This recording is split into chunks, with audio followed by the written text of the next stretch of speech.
Bit of a rush job, this, isn't it, Ted? Yeah, I'm sorry about the notes through the door, but I was tied up with the warrants. Everybody here? Well, in body, yes, but after the Vino Collapso last night, I can't guarantee their minds. Fandangos. I bet one of the Yorkshire puddings fell in love with the narrow-back stripper. Yeah, country boys. How many men on this job? 30. Maybe more if you include the dog men who goes on standby. Oh, that's marvellous.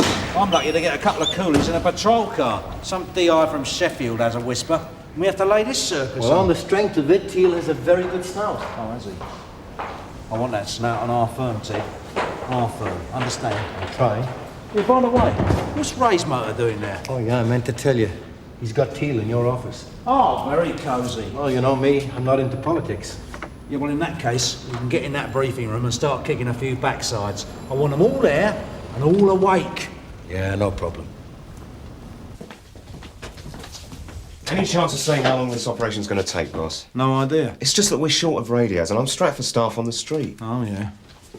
Boy, Sergeant? Overtime bandits? Under pressure. Right, on the street as soon as you can. All right, folks, I know it's an ungodly hour, but let's try and arrange yourselves into teams before the briefing. Jim, pass around the operational orders, will you? Ah, Frank, good morning. Sir. Harry Teal, DI. We've cracked on the phone. Harry? Lads had a grand night out last night from all accounts. Oh, good. Sir, a word, please. We start in a few minutes, Frank. Look, I've one or two loose ends, fine-tuning. Can't leave anything to chance in the big city. I'm grateful. You know where the briefing room is? I'll follow my nostrils, boss. Frank?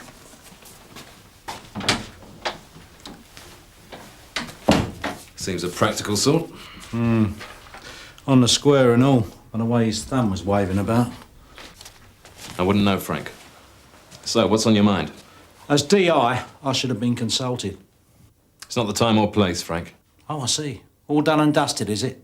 And I got to play second fiddle to some coalman from Sheffield? Look, I don't intend getting embroiled in an argument, but the job doesn't grind to a halt when you take the day off. My men know where I can be contacted. That as may well be. But I'm more concerned that this costly operation goes off properly and promptly, which means you and I pulling together. Look, I don't even know the strength of the information. Haven't sussed out the plot, nothing. Now, if I'm leading an operation, I've got to have the pulse of it. The show's mine, Frank. You're not going out on this one. Must be a huge operation. Who cares? You're not interested then? I lost interest in CID stunts ages ago. Just do it for the overtime, eh? Yep. Hang on. What's that bloke doing in the car over there? So it's all cobbled together, is it? Your point's taken, but the record's wearing thin, and we've a team in there who need positive leadership, so come on. Tactics, Frank. No problems here? None at all. All right, then, settle down, everybody. Good morning, everybody. Thank you for being so prompt and alert. For those who don't know me, I'm Detective Chief Inspector Gordon Ray. My deputy, DI Frank Burnside, and DI Teal from Sheffield. Could you give us an outline of the operation, Inspector? Yeah, thanks, boss. I won't beat about the bush. We've come to nail some of our local Ganesh, that's Yorkshire for villains. Hooligans who are currently plundering heavy plant, and I'm not talking about prize sunflowers. Now, basically, as you can see from the excellent operation order, sir, there's possibly 5 bodies at the end of this sortie. Crawling rat. So, DC Carver. Sir. Your target is Andy Mull, a driver who can manipulate everything from a Honda 50 to dragline equipment. And his wife's left him with 6 kids. Not the only thing he's good at manipulating, then, eh, boss? Yeah, well, we might need backup with the kids. And I'm told he might have 1 or 2 items in the house, so he could be a handful. Best take cuffs. DC Lines. Yes, sir? Here. Your man is Willis Martin. Now, as far as we know, he's with a bird. He's a tremendous burglar, bypasses alarms, climbs like a monkey. He's slippery as an eel, so be quick. Sir. DC Dashwood. Jimmy Anderson. Yeah, a bit of a shadowy character and a totally unknown quantity. All we know is he's involved. Probably the snout. And last but not least, the brothers Rooney, the prime movers who set up the jobs and move the gear. Now, myself and DS Roach will head the team for these 2. You sure he's on his own? Yeah, there's just the driver. I'm going to pull him. Well, let's just check the motor first, eh? The Rooneys are very nasty individuals, usually violent and prone to biting whatever comes nearest. Hollis, turn that thing down. Sorry, sir. This message might be relevant. These Roonies live at 3 Hoxton Road, yeah? Go on. Well, Data and Young have just spotted a suspicious car parked near that house. And a computer reckons it's a blocked vehicle. Loose ends, Mr. Teal. Yeah, I was going to mention that, boss. I just took the added precaution of setting up a man to keep a weather eye on the houses. You what? Okay, Frank. Perhaps we could speak directly. The briefing is terminated, Mr. Teal. Of course, sir. In connection with your last transmission, please do not, I repeat, do not proceed with the inquiry any further. Understood. Typical. Always leave you in the dark, don't they? Who is he? Do you recognise him? Yeah, we'd have blown the lot if we'd said something to him. These faces are all unknown quantities, so risks are out and positive action in. Which team you with, Gov? I'm not. Time you lot flew solo, but the phone call comes to me. So, get your heads up, get out there, and get a result. What's going on? Management decision. So I'm stuck with that tosser. Yeah, well, give it your best shot, Ted. Listen, he couldn't inspire a rabbit to reproduce. Don't give him an inch. Don't worry about it. And listen, whatever happens, I want that snout on our team. As the man says, tactics. You're lucky to have gaffers like that. Lucky? At least they let you get on with it. That's what I mean, that. I really don't feel very well. Let him off the leash. What happens? There, but for the grace of God. You would never see me get in that condition. It's not castration, Frank. No, Just the ball game at our rank has changed. I see. You want me to be a 9 o'clock critic? You see? Straight on the attack. Nobody in their right mind expects you to do anything else but lead from the front. And what's wrong with that? Nothing. But have you ever considered what effect it might be having on your staff? I'll never give a job I wouldn't do myself. Missing the point, aren't you? Maybe occasionally they'd like to operate without the constraint of you, me, or any other senior ranks breathing down their necks. And when the job comes on top, the bullet stops at DI. Delegation is an art, Frank. It's about trust. You were tying my legs together. Look, I'm not patronising or dangling a carrot, but I don't think you've yet reached the level of your incompetency. The Peter principle. When you take a man to that level, you maximise his potential. Oh, come off. No, Frank. I want you to adopt a slightly different role. Come on. Mind the doors. Now wait for me. Vic, go with string. Give me that. I think your DI's been getting his strings pulled. If that guy's a burglar, he's been doing bloody well. What can I say? Wait for me.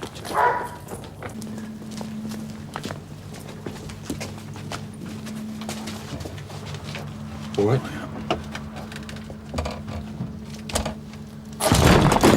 Upstairs. Kitchen. Go.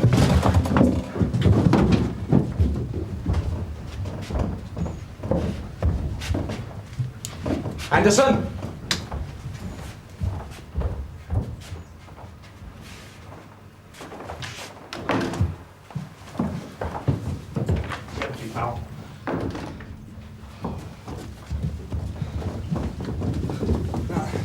There's no one there, go. No prizes for guessing who the snout was. I don't know what he's got behind here. Look, you had better open this door, mister. It's impossible. Well, we will. Look, I told you, mate. The back door's open. What's happening? Oh, what? Look, there's kids in here and all. What are you doing? Hey. Come back. You too? Hurt you. Oh, come on, mate. Tell me I'm dreaming. Okay, I know. I'll catch it. But you're one parent family. What am I supposed to do? Hey, Jim! You better come round the back, mate. I don't want to go to bed. Come on. Just say the word, boss. Best if you knock, I think. Knock. Yeah. These people are meant to be dangerous. Hey, Gov, there's some movement upstairs. Oh, great. There goes our surprise. Come on. All right, go on. Hit it.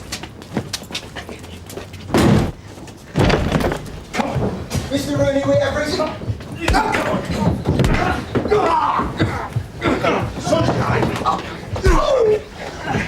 Out of the way, Alison.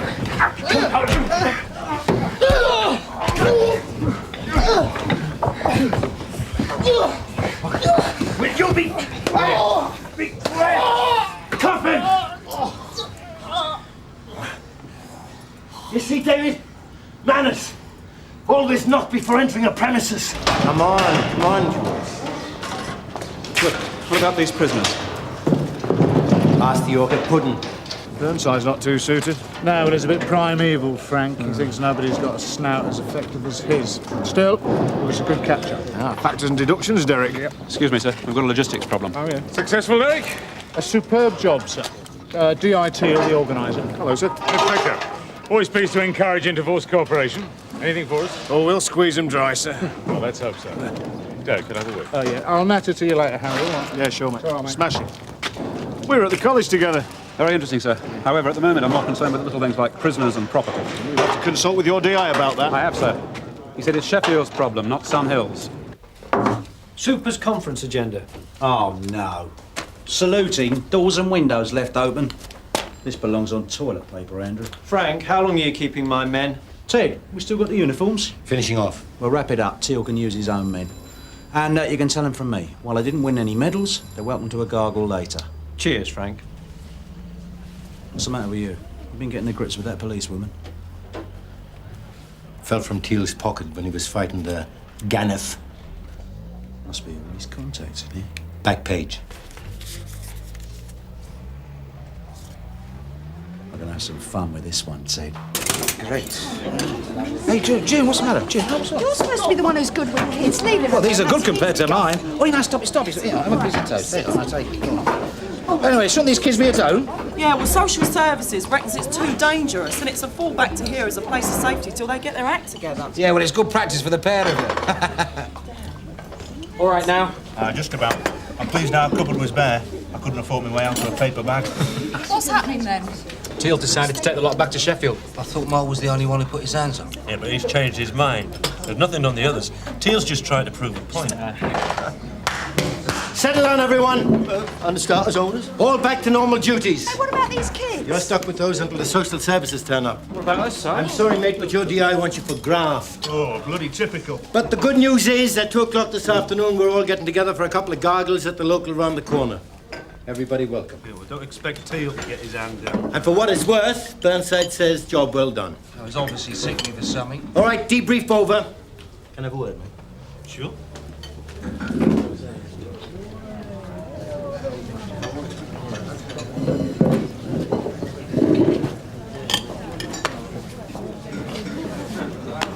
You recognise that? It's Teal's. It's yours for one Yorkshire phone call. Derek Conway assured me every assistance. And you've got it. Then why did you pull your lads off the job? The property inquiries alone are massive. Ask your snout. He'll tell you where it all comes from. Typical. You'd pull out and leave us with all the crap, just like the miners' strike. Now, don't tar me with that brush. And I still haven't forgotten that stroke you pulled this morning with a motor. Listen, when I come down to the Met, I watch me back. Everything all right in here? Just healthy banter, sir, that's all. Good. Mr. Brownlow's invited you to our conference in a few minutes. No problem, yeah. I'll just let my lads know where I am. Anybody will direct you to the command block. He's a snake. Mr. Anderson? Yeah, of course I'm from Yorkshire. Well, let's say I work for a friend. Yeah, that's the man, yeah. It came off a treat. Look, I know you can't talk at the moment, but my friend would like to meet you so as he can thank you properly. You get me adrift. Yeah? Well, nominate a plot. It's confidential, yeah. I'm sure he knows the place. Half an hour, yeah?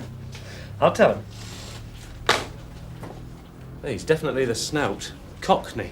With our large agenda, perhaps we should deal with Sergeant Penny next. At the recent Divisional Commanders Conference, the role of the custody officer was discussed at some length. It appears that custody officers are not receiving their correct refreshment breaks. Any comments? We muddle through, sir, but with respect, that isn't my real gripe. We're here for constructive criticism, Sergeant. Well, today's episode, for instance, nobody seems to want to make a decision. The prisoners and property have got to be processed, and there are time limits, sir. Yes, I understand that, but you've been appraised, surely. Oh, yes, I know they're on their way to Sheffield, but the point is when. Because on top of everything, I've got a station full of kids, and I'm on a skeleton staff. Derek, can you enlighten us? Well, the operational order was issued in a bit of a rush, sir. Inspector Teal, would you like to come in on this? I apologise for any delay in process, sir, but circumstances have been exceptional. Mr. Burnside. No comment, sir. Derek, memo to all ranks. In future, custody officers are to receive all information necessary to process prisoners without undue delay. Is that my level or yours, sir? Yours. Right, Sergeant. Anything else? Not if you wish to proceed with this conference, sir. All right, Sergeant. Thank you very much. Sir? Gentlemen, crime figures, detection rates, 20%. Mr. Ray. Think he'll turn up? Depends on how much he needs a dosh.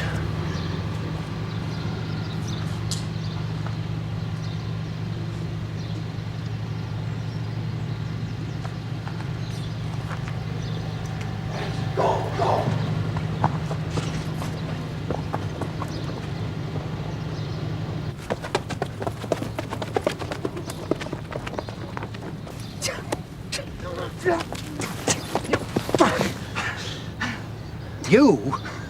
My only comment is, of the 20% detected, the majority is minor crime which my staff have stumbled on in the normal course of their duties. Meaning what? Just an observation. Let's keep to facts, please, gentlemen. We've got a lot to get through. Well, as I seem to be the bogeyman, I'll give you the facts. Of all crime reported at Sun Hill, 80% is screened out, filed, dead. And yet I'm supposed to wave a magic wand and come up with 40%. Unless, of course, we're talking about 40% of the 20% left. In which case, our figures are some of the best, pound for pound, in the force. Not forgetting the rape and the 3 racial fires we've had, all protracted, all requiring necessary overtime, and all detected. Now, I might be old-fashioned, but I think effectiveness should be measured by quality. And that's all I have to say on the subject, sir. Yes, come in. Excuse me, Mr. Brownlow, but you did say coffee at 11. Oh, yes, Marion. Thank you. All right, we'll break there, gentlemen. 10 minutes. Well, Harry, that's a good lady, eh? Who's ever Derek? Big and demanding. Nice one, Frank. They must think I jumped out of the trees. Nothing personal, mate. No. You found him? Well, yes, he's downstairs, but... Sir, there's something you should know. Teal Snout Anderson? What about him? He's your snout. Alfie Dobbs.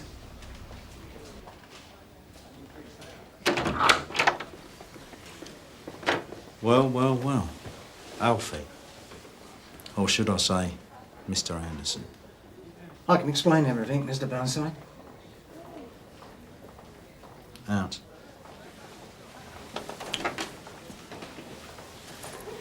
You too, T. Be careful.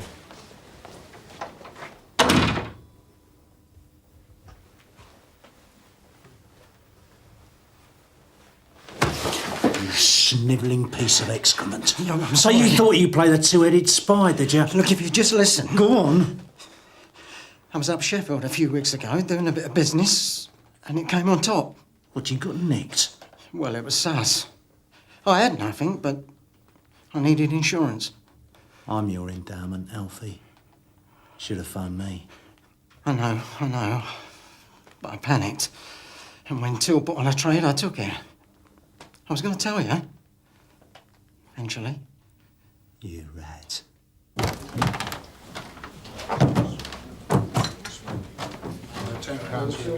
Sorry to interrupt, sir. Yes? It's private. Excuse me, Derek. I think we could have a problem, sir. You're going to wish you'd never been born, Alfie. You will try and see it from my position. Get off my snout! What's going on here? Not your problem. Well, it was only business. Away from eyes and ears, Frank. I insist, Inspector. Treachery, the new style, is it? Things are never quite what they seem. You get yours, Alfie. What are you playing at? That's my snout. And you're going to beat the information out of him? I only gave him words. I can't understand you. You destroy them upstairs with rational argument, and 10 minutes later, you're compromising your career like an overgrown bouncer. If it hadn't been for Ted Roach, you could have blown it all. Look, I object to some northern cabbage head taking over my firm and my snout. A grass tries to put a few quid in his pocket and you're blowing like a furnace because your pride's hurt. Principles don't change. If Teal was using my man, he should have told me. Doesn't it tell you something when even your own snout doesn't confide in you? Yeah, he's nicked. It has to be legal, Frank. My position has been undermined. Not by me, it hasn't. I've got to have room to manoeuvre. There's another end to this job, and just as important, so I want you back at that conference. Games. Tactics. Don't spend the rest of your life running up and down the stairs, Frank. Try using the lift. Not only is it smoother and quicker, but there's less chance of you having a heart attack or falling on your ass. 3 minutes. I'll follow you up. Okay, Frank. Your shout.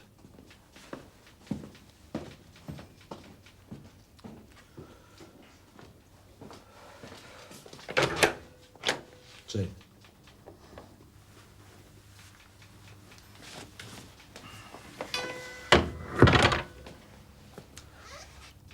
I'm sorry. I was out of order. You should know that I'm not into backstabbing. I've had a bad day. What about Alfie? He's nicked for conspiracy. I want you to get a statement out of him, Ted. And then he's going back to Sheffield with Teal. He's your snout. Was. We all know snouts are disposable. And he's a two-headed spy. He's dangerous. I don't want him. Be dropping Teal right in it. Discipline, gentlemen. And as supervisors, we should be aware of its manifestations, starting with a laxity in wearing helmets when dealing with members of the public. Sorry, sir. We were talking about discipline, Inspector. Yeah, well, before you go any further, sir, there's been a development on the Dawn strikes. Oh? We've nicked the mystery man Anderson, who's actually called Dobbs, and who's made several admissions to me involving Mull, Martin, and the brothers Rooney. Detective Sergeant Roach and myself will be supplying comprehensive statements, and we should have no problem in securing convictions against all of them. Yeah, all of them, Harry. Now Dobbs is involved, he'll have to take the consequences. Force policy is perfectly clear. Isn't this man Dobbs one of our informants? Yes, well, I only knew him as Anderson. I can assure you, sir, I wasn't standing on anybody's toes. We've done our best to help in this matter. There seems some serious breakdown of communication somewhere. I can only apologise, sir. This was a genuine misunderstanding. Yes, well, that's as may be. I'll have to talk to my opposite number in Sheffield. This kind of thing just isn't on. Tactics.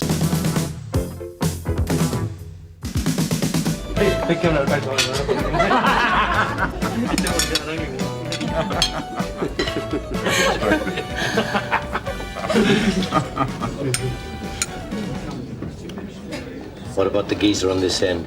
The one with the DA and the hole in his hair. No, never seen him before. What about the mouse with the golden bits? 3 boxes of Chablis. I don't know any of them, apart from the guy we're supposed to be watching. I only know him from some duff photo. Not watching, Ted, just looking at. Hey? Well, that's what Frank Burnside wants, remember?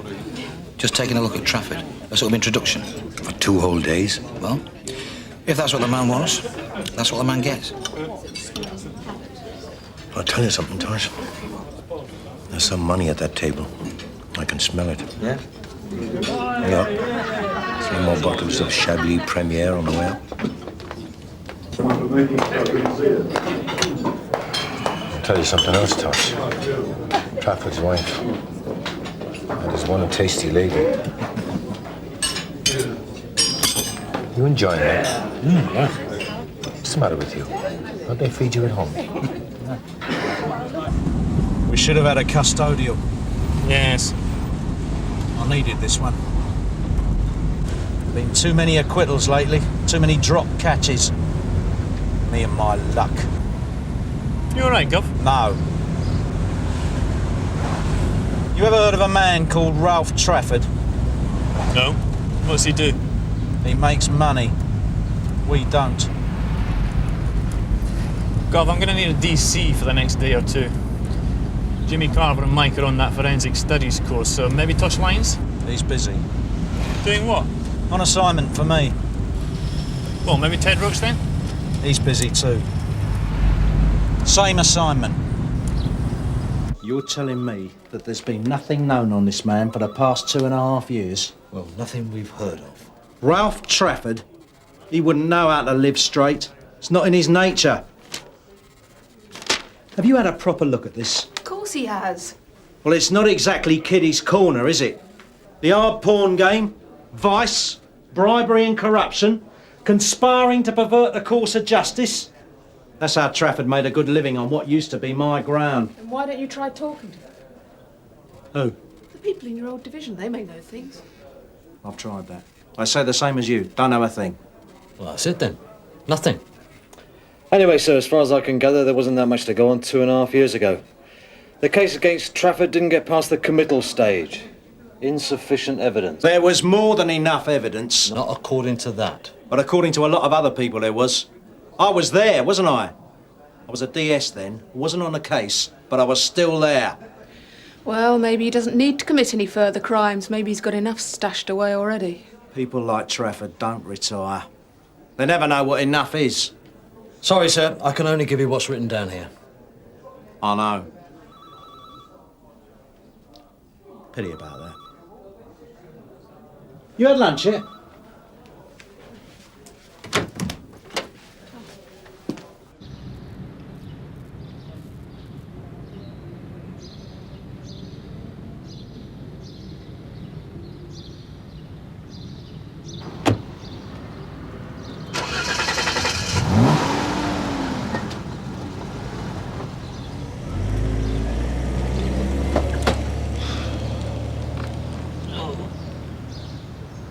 Get through to Burnside?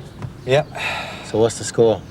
I told him Trafford had met some friends, so he wants us to stay with him for a while longer. To do what?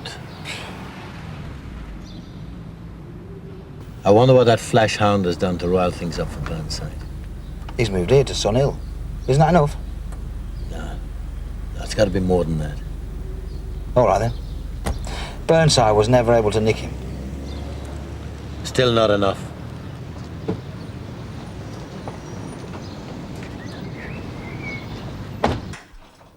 The state of this. Well, people like us, we used to live in with a bit of chaos. Thanks. Beer up. Do us a favour. I'm not. Anyway, what's people like us?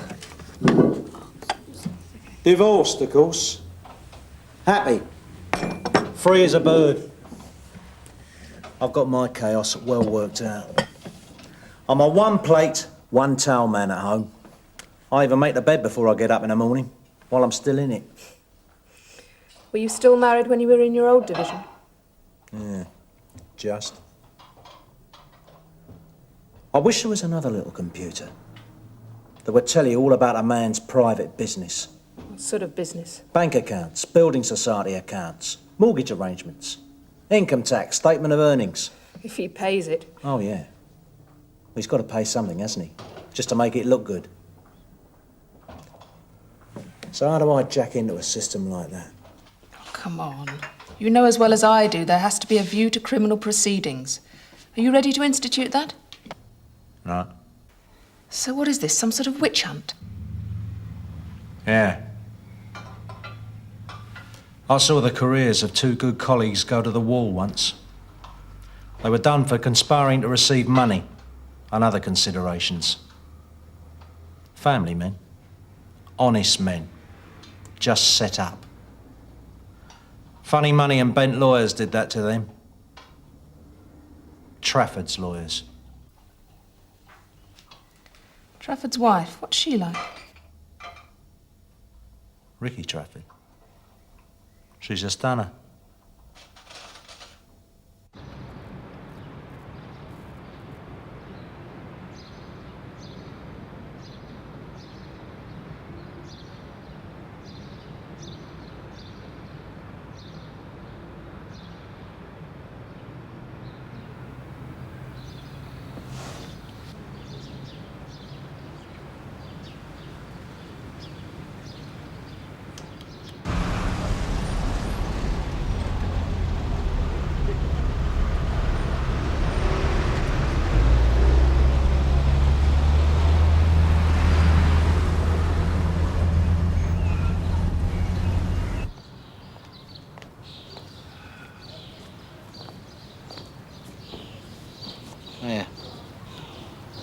She's over there. Don't they say that some people get to look like they're animals? Or is it the other way around?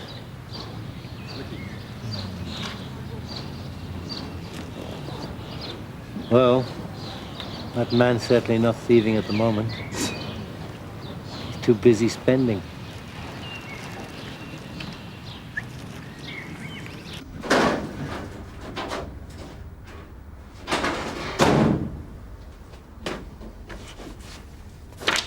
Gov, this assignment, is it going to mean an arrest?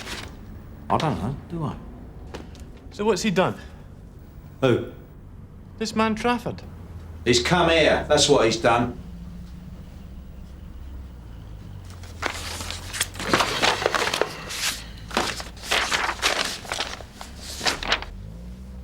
This morning they went shopping. Drew Centre. He bought her clothes. Then they went to the Rosa Hotel for lunch. The Rosa. Pricey. Oh, yes. And they bought expensive drinks. They invited friends and paid for a very expensive lunch. All in all, the Trafford seem to be very expensive people. Trash. Well, trash or not, they seem to be in the funds. What are we talking about here? The proceeds of crime, right? I'm not. I'm talking about proving it. Beautiful home in Shepherd's Gardens. Money to throw around. I got a mortgage on a one-bedroom box. What do you got? Well, for a start, I haven't got an axe to grind. Gov, from what we can make out, they're not into anything these days except enjoying themselves. They're straight. Very straight. You can draw lines with them. I needed your knowledge on this one, Ted. Your instinct. That's why I wanted you in on it. Okay. So I'm in on it. These friends of his, they got names? Well, the one who kept mouthing in on them, I think he was called Mo. Describe him. In his 40s, thick-set, flash, wears a load of junk gold. Anyone else? Yeah, there was another guy. He was older than the rest. He had a DA haircut, except now it looks like an empty bird's nest. Trying to stay young? Walking around with some young tart of a wife? Yeah, that's him, yeah. Known associates? Yeah.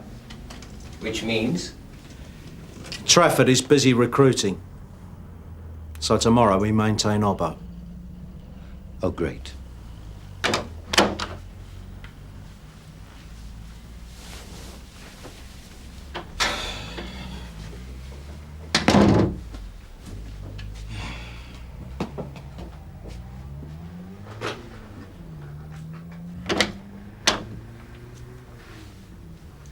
Ricky Trafford. Yes? What's she looking like nowadays? She looked all right to me. Very nice. What do you mean, very nice? She can afford to stay nice, can't she? Checkbook slags like her, they always land on their backs.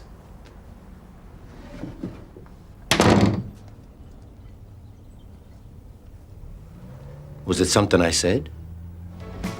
The man called Mo is Maurice Kennedy. Had his own little empire once, collecting bribe money from pawn clubs, trick flick outfits and specialised bookshops. And the other bloke? Johnny Bruce. Same game, but with a lead on into drugs. Used to hang around the mainline railway stations waiting for strays. Nice people. Oh, lovely people. And Trafford is the daddy of them all. And you reckon they're all set to start barrening hard drugs and hard porn round here? Sure of it. It's an open market. And Mrs. Trafford? What about her? What's her part in all this? Ricky? That's easy. She's married to the bastard. Go. Right. Now let's get these people off our ground before they take root. Put them back where they belong. Trafford as well? No, not yet. I want him out of things for good. At any price? Let's just put the frighteners on this lot, okay?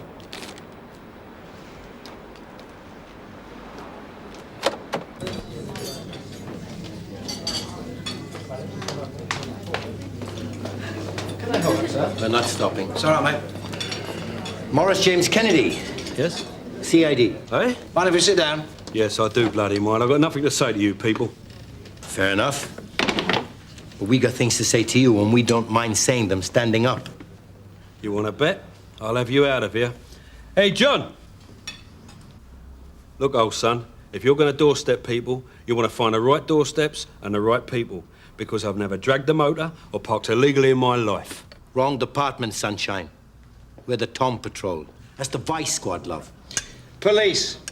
And we'd like to talk to you about the Vice game while you're eating your soup. Hey, come on. And you'd know all about the Vice game, wouldn't you? I mean, it's been your line of business for something like the last 20 years, right? So do we talk about whoring and scoring in here or outside?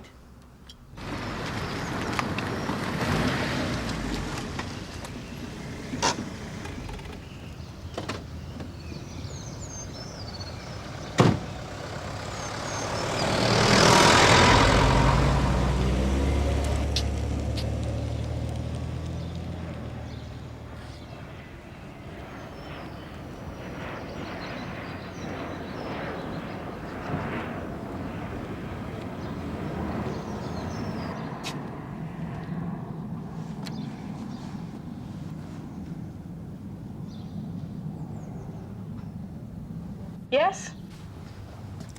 Can I speak to Johnny Bruce, please? He's not in. Who are you?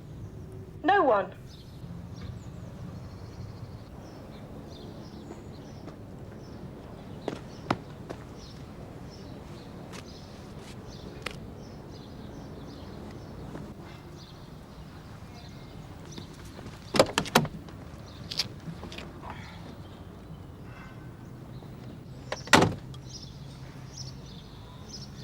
Sierra Oscar from DI Burnside.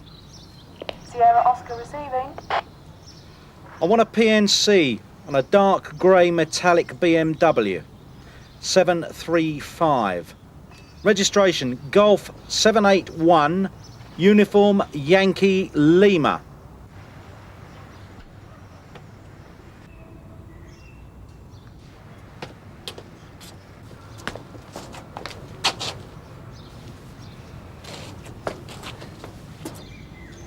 Forget it.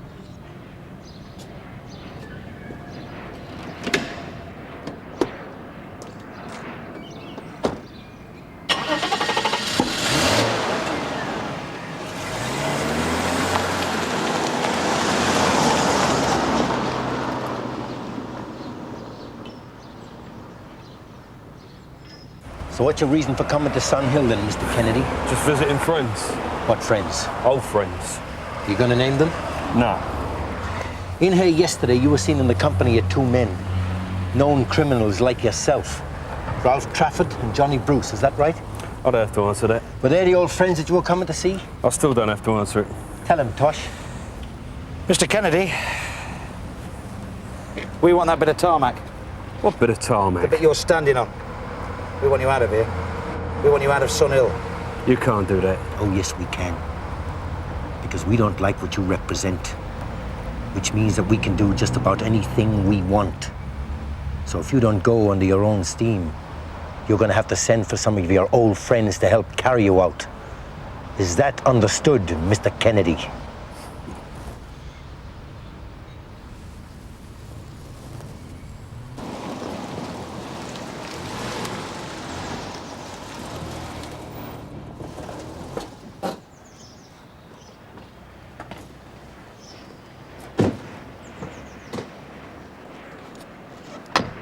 Hello, Johnny. I don't believe it. Frank Burnside. How you doing? Well, you know, dodging about. Must be doing well. I hear tell you got married at last. Yeah, that's right. Just goes to show you. Never too late, even at your age. Younger than you, is she?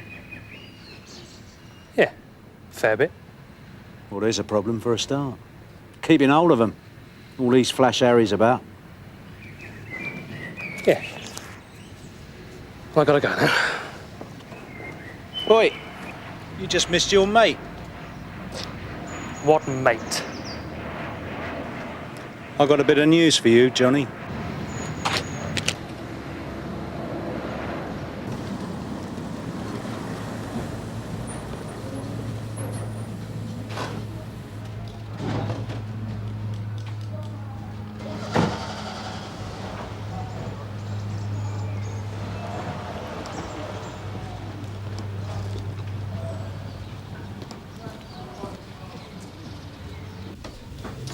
Well?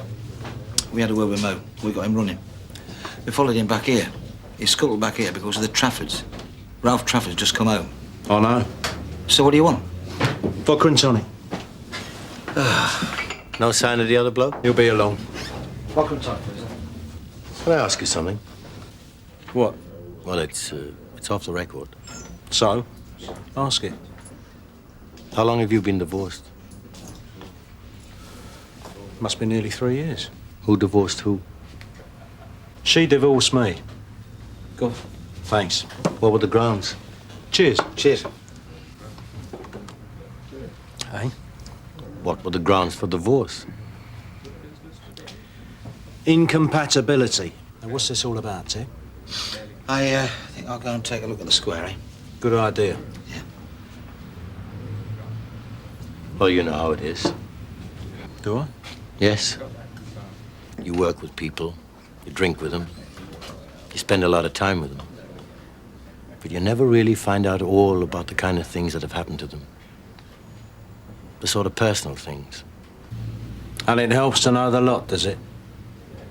I suppose it does, yes. Some of it. Well, I just told you.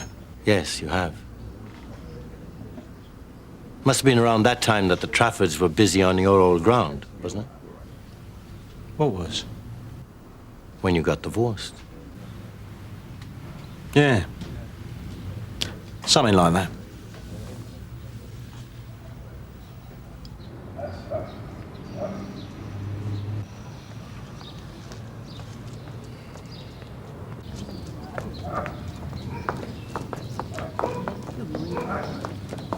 I knew this copper once when I was working in Colchester.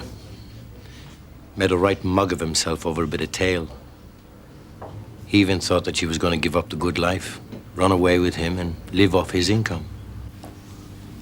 And did she? Of course she didn't. Some people, they like to play a bit of a game, don't they? She was with some right bent bastard whom she wouldn't leave. Mainly because she really reckoned the man. Well, there you go. Takes all sorts. Oh, yes. I know.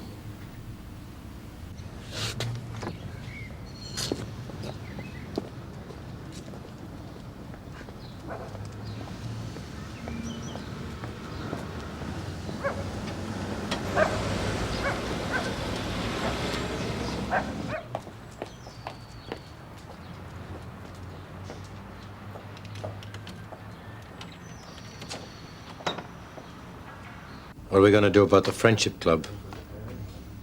What friendship club? Trafford and his mates. They're not friends. They're associates. Partners in crime. Drinking partners. Never real friends. They just go through the motions. Under that lot, there's a cauldron boiling. Been like that for years. And I've just turned up the gas.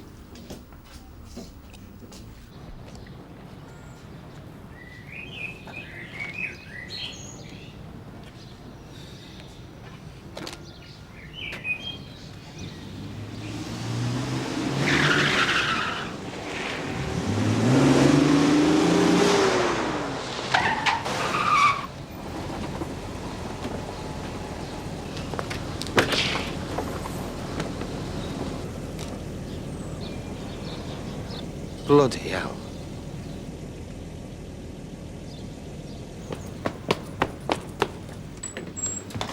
Johnny Bruce, he's just gone in there. He's got a shooter with him.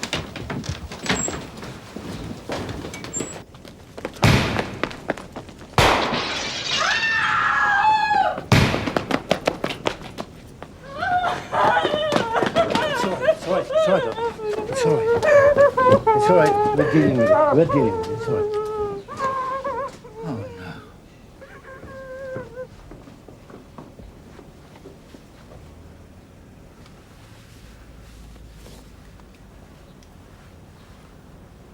D.I. Burnside, to Sierra Oscar.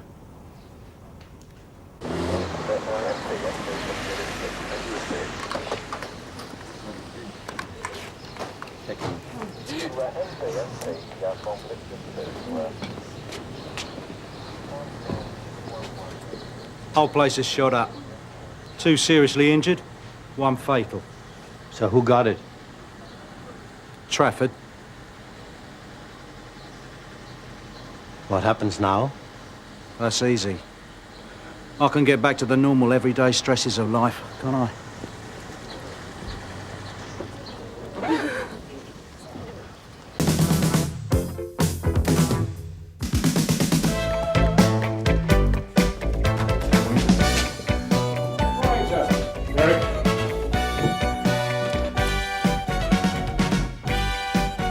Graham Butler, aged 8, strangled. Jenny Price, aged 9, strangled. 6 weeks on, no progress. Enter new broom. Or new scapegoat, me, Tosh. Pressure from above. It always is, sir. So you mustn't mind if I press you. All of you. Nothing personal, I hardly know you yet, okay? Yes, sir. How many interviews would you say you conducted in the course of the inquiry, Tosh? Me personally, God knows. Dozens. And all routine? None you felt needed following up? What do you mean, sir? Well, I've been doing my homework. Looking at who interviewed who. And yours are all NFAs. Eliminated from the inquiry. Well, screened out, yeah. I mean, it's boring, but true. I just never struck lucky. I do, neither did anybody else. Not yet. I'm in a bit of an awkward position, Tosh. Brought into the team like this. Could sound like I'm telling people how to suck eggs. Could it? Because I asked myself what seems to me to be a very obvious question. What kind of man are we looking for? What kind of man strangles young kids? I don't mean his psychology. I mean on the surface, his demeanour. Jenny Price was a sensible girl, on her guard even after the first murder. So unless he jumped out from behind a dustbin, our man spoke to her. Gained her confidence, no matter how briefly. What kind of man could do that, hmm? Someone who's used to dealing with kids, surely. Someone they trust. Is that reasonable? Yes, sir, yes, sir. You appear to have interviewed a man like that, Tosh. The schoolkeeper at North Hill Primary. The school young Graham Butler went to. Peter Angel? Hmm. From his statement, he appears to have been passed over more than screened out. No, hang on, Gordon. I mean, come on, I mean... You're beginning to take this personally, Tosh. I told you, it's not personal. I'm trying to look at this objectively. And here we have a man who has daily access to hundreds of children. He works at the school attended by one of the murder victims. But what do we know about him? What do you know about him? For example, you don't appear to have asked him about his family life. Is he married? Yes, sir. Children? No. A married man of 38. Why not? I don't know. You didn't think it relevant to find out? He's a quiet bloke who unblocks the labs and brings in the milk, and that's about it. You've had dealings before the murder inquiry?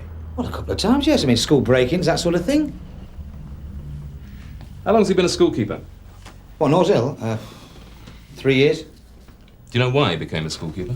Yeah, because it's a steady job and he gets a house thrown in. He's told you that? No, sir, his wife did. Has he told you what he did before? No, sir. Well, I'll tell you then. He and his wife were house parents in a children's home in West London. They resigned. So? So can you tell me why you didn't ask these questions yourself? And can you tell me why Mr. Angel wasn't questioned again after Jenny Price was killed? Because he wasn't a witness or a suspect, sir. This is a murder inquiry, Tosh. We don't let a man through on the knob because he unblocks the lavs.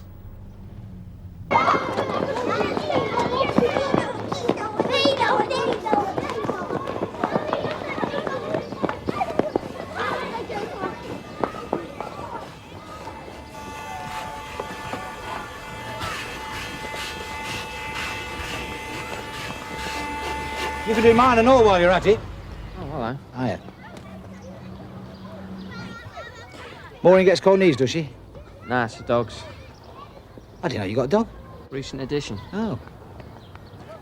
Oh, Peter, you know you gave us those statements a few weeks back, just after Graham Butler was found. Caught someone? No, we haven't actually. Look, I know it's a bit of a drag, but I wonder if you could spare us a bit more of your time.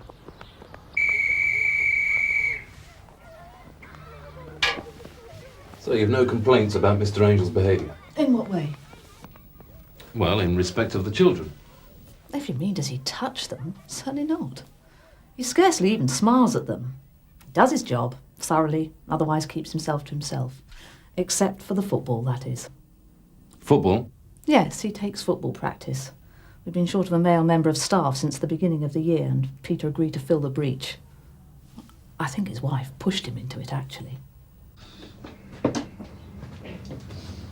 As I expect DC Lines told you, Peter, this chat is purely for my benefit because I'm new and I'm trying to build up a picture of the case. I'm very grateful to you for sparing me some time. Sure. You don't mind if we make some notes? No? Great. Okay, One or two questions I put to you may seem a bit personal. I hope you'll bear with me in that case. What may seem irrelevant or downright nosy to you could help me a lot. Is that okay? I don't see there's what else I can tell you. Well, you could tell me about running North Hill football team. How come you never mentioned it to DC Lines? You never asked. I understand young Graham Butler was in the team. No, it's too small. Only 8. But he came to the practice sessions. Did you like him? Yes, I did. He was a nice lad. Nice. What, in any particular way? No. Keen, plenty of life, not too lippy, just nice. Did you see anything of him outside school, other than football? No. You bump into most of them now and again. Down the high road, shopping, that's all. Do you like kids in general, Peter? Why do you ask that? Well, as schoolkeeper, you can hardly avoid them, can you? And before coming to North Hill, I believe you and your wife were house parents in a children's home? We thought we could do some good. In the children's home? Yeah. So, presumably, you like children? Is that a crime? No, of course not. But you and your wife don't have any of your own? No, we don't. Would there be some medical reason for that? I decided we shouldn't. We decided. Everybody should think carefully before bringing children into the world. They're too precious to be bred like rabbits. You don't have to try and understand that. It's not a very macho point of view. Does it mean you don't have a very high opinion of parents in general? That children are precious? Don't you think so? I'm trying to establish what you think, Peter. Okay. Children are precious. They're special. They're alive, fresh, unspoilt. That's my view on children. Unspoilt? You mean physically? Every way. Their eyes shine. How many adults do you know whose eyes shine? Only pity is they have to change. Grow up. Graham Butler didn't grow up, did he, Peter? Or Jenny Price? Did you know Jenny Price? No, different school. You never met her at all? Not to my knowledge. Another nice kid, though, by all accounts. What's your feeling about the man who murdered them? Peter? Look, Maureen's going to be home in a minute. Can we do this somewhere else? Social services, yeah. Jim, Jenny Price, the dog hairs on her sweatshirt. Do you remember what colour? Black and white. Why? Peter, when we were at your house, I asked you what your feeling was about the man who murdered Graham and Jenny. You didn't answer. I haven't got words for it. That surprises me. You seem to be an educated man. 1 O-level. All right, then.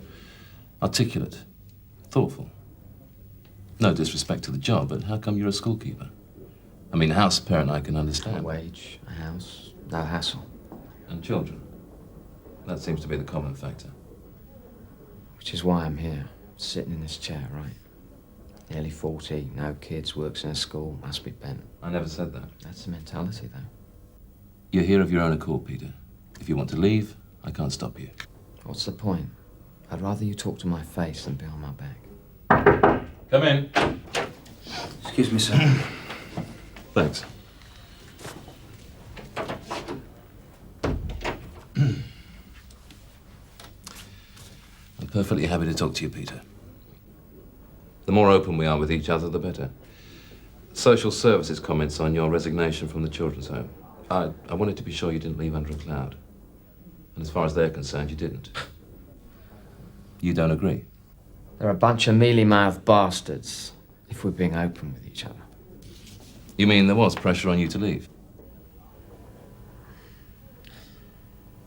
They were these lads, right? Grown up. Teenagers. Couple of girls as well. They're going out of an evening, coming back in with knives. Well out of order, so I pulled them up. Next thing I know, I got complaints flying round my ears. I've been touching the little ones. And had you? Of course I touched them. I was a house parent. What parent doesn't touch his children? But you weren't actually their parent, were you? No, I was a bloody sight better than their actual parents. Where were they? A paralytic outside a pub, shooting up in some filthy public bog somewhere. Right, agreed. But there's touching and touching, isn't there? In that situation, presumably the implication was something like indecent assault. Right. And there was no truth in that? None whatsoever. It was all completely and utterly innocent. So you were exonerated? I was inquired into, doubted, my word against a group of yobs. No support, just doubt, harassment, concern. Then I was exonerated. So I told them to stuff their caring profession. Care, they don't know what the word means. But your name's clear. Otherwise you wouldn't be at North Hill. I mean, the educational authorities are rightly careful. Well, they've got no problem with me.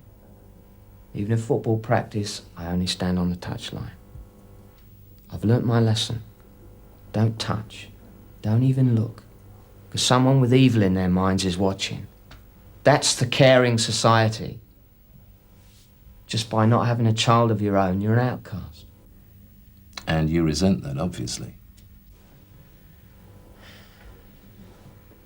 I see them outside the school gates.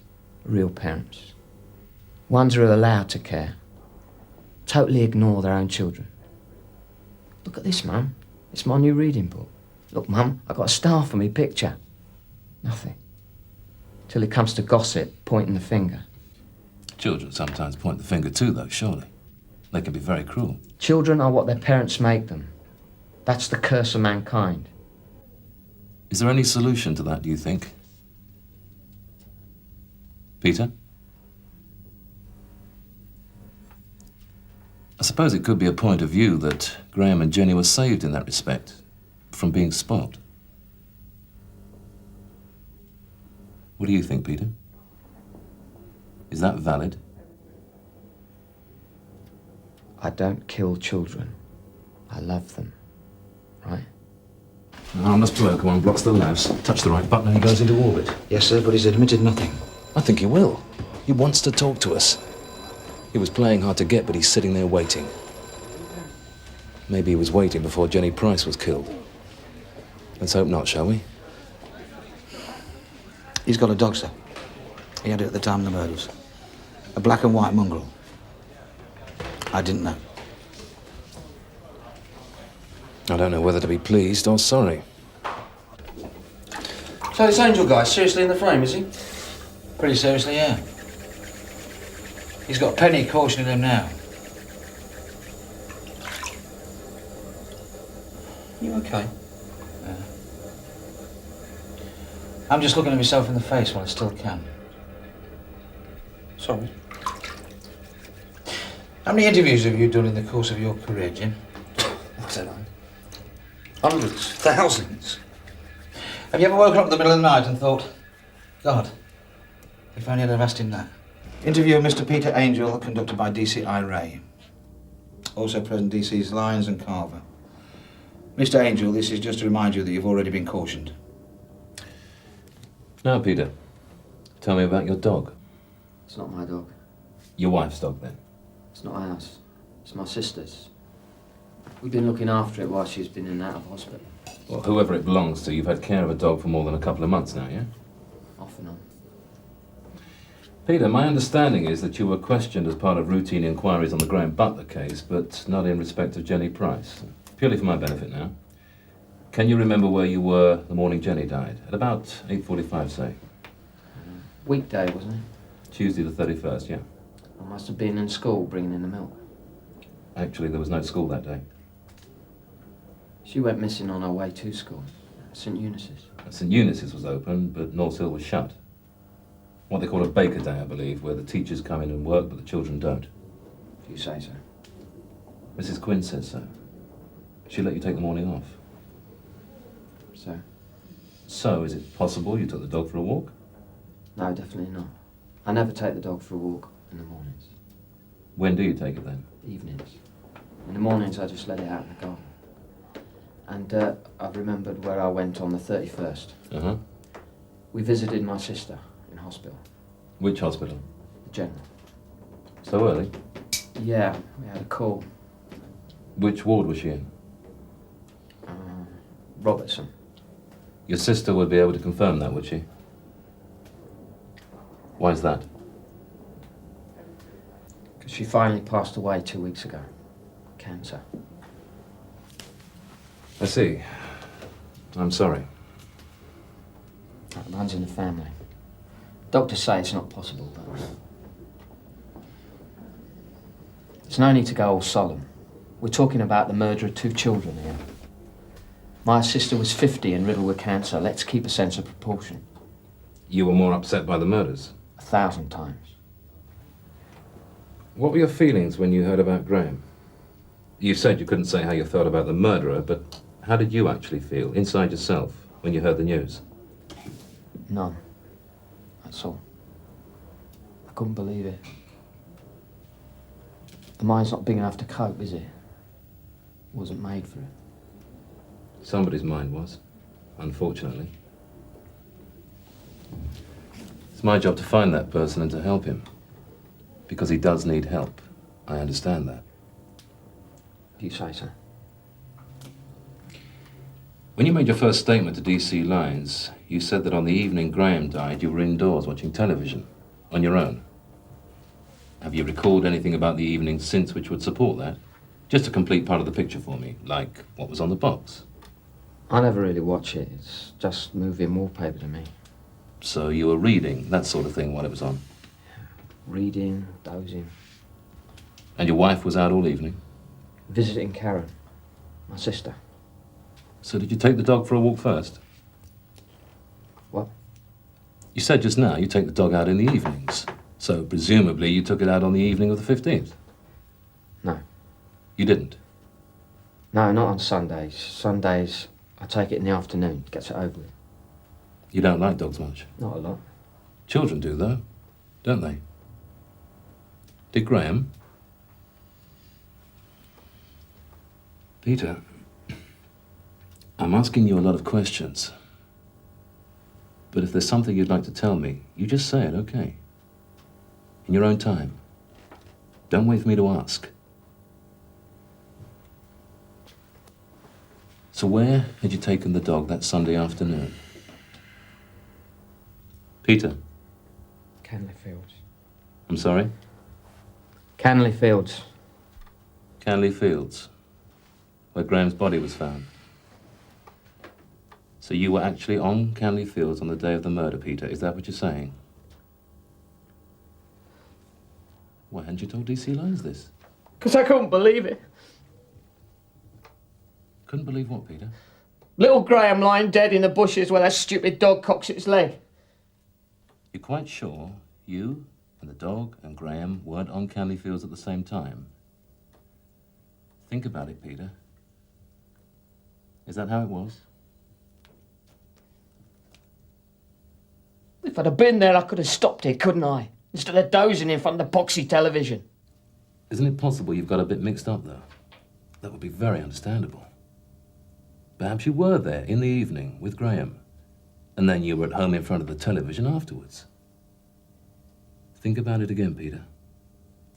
Is that how it was? Look at the state of me. Can I go and clean up a bit, get a bit of bog paper or something? I'd rather you answer the question first. I'm trying to answer your question, it comes over me, whoosh. But is it possible you're mistaken? Because you've been upset. Because of what happened to Graham. A simple mistake. You were on Canley Fields on the evening of the 15th, weren't you? No, I've told you. I wish I was, but I wasn't. I'm going to wet myself if I don't move. Take Peter to the washroom, please, Tosh. What a sight. Peter, I'm going to ask you this like I'd ask you if you nicked a packet of crisps. Did you kill those 2 children?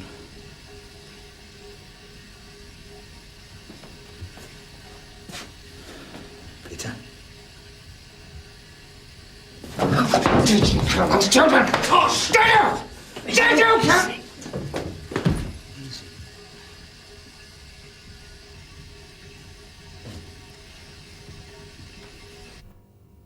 Tell us about the Sunday evening, Peter. Tell us about Graham, and the rest will follow. It'll be easy. You were with Graham on the Sunday evening, weren't you? Yes. What happened? I was at home, on my own. He knocked at the door about 7:20. Graham called at your house? Were you expecting him? No. He'd been to a friend's house a couple of streets away. School's on his way home. Why did he come then? To say hello. See Mitch. Mitch? The dog. He was crazy about dogs, but his parents didn't want one. Didn't want him either, come to that. He'd heard we'd been looking after Mitch that weekend, so he wanted to take him for a walk. 3 of us. Mitch, Graham, and me. So you went to Canley Fields?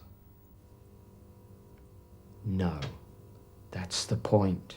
We didn't go. Me and a young boy, walking in the gloaming, throwing sticks for a dog, showing affection. I couldn't risk that, could I? I didn't have the guts to give him friendship, so I sent him on his way. And because of that, he's dead. That's the guilt I want to share with you, Mr. Ray.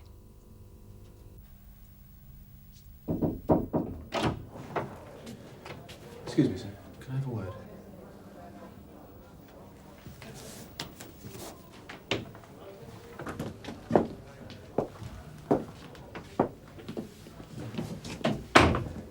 Martella's just called from the hospital. The ward sister remembers Angel. They thought the woman was dying, so they let him and his wife in at 8:30 a.m.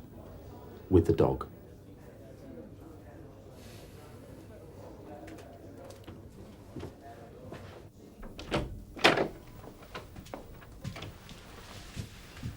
The hospital confirmed your visit to your sister on the day in question. Interview now terminated. Okay, Peter. Thanks for your time. Once you've seen the custody sergeant, we'll get you home. Mike, get a hold of Tom Penny and then take Mr. Angel upstairs and give him a cup of tea until we get him a car. If you'd like to come this way, Mr. Angel. Mr. Angel?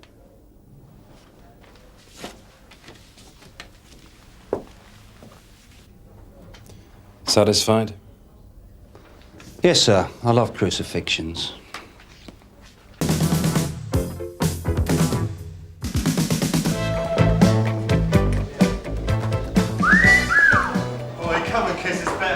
What's up? You falling off your climbing frame again? Sorry. Oh, yeah, we had a call. Oh, yes, Dr. Gill. Oh, nurse, would you take the WPC to Dr. Gill? Certainly. Cheers. Ah, Dr. Gill, this is... WPC action. All right. Hi. Thanks for coming. Hope I'm not wasting your time. No, we normally get called here on a Saturday night. 6 o'clock's a bit early, that's all. All right, yes. Look, it's just that we've had this young child in, a boy aged 4, with his parents. His back was burnt. Apparently, he fell against a gas fire at home. He was wearing a sweatshirt and the polyester melted and stuck to his skin. Is he all right? Oh, yes. We separated him from his sweatshirt, patched him up, and there was no real medical reason to leave him in overnight, so they've gone home. The thing is, I'm not entirely happy about the injury. I suppose I should have rung you while he was still here. What, the cause, you mean? For the fabric to have melted and stuck to his skin like that, I'm not sure if he could have just fallen against the fire. I think he may have been held against it. Right, you better give me the name and address. This way. Neil and Cheryl Hooper, the address 41, that's 41 Talgar Estate. Just to check to see if anything's known, please. I'm on my way to see them now. Well, where is Patrick now? Look, don't worry. Doesn't mean he's left home. Shirley, I'm at work. I'm on patrol. Shirley, I do try. No, you keep out of it. No, you just encourage him. You always have. Look.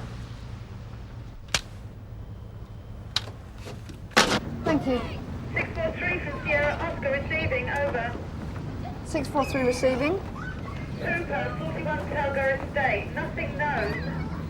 Well, it's hardly surprising. They don't seem to live here. Look, can I get back to you later?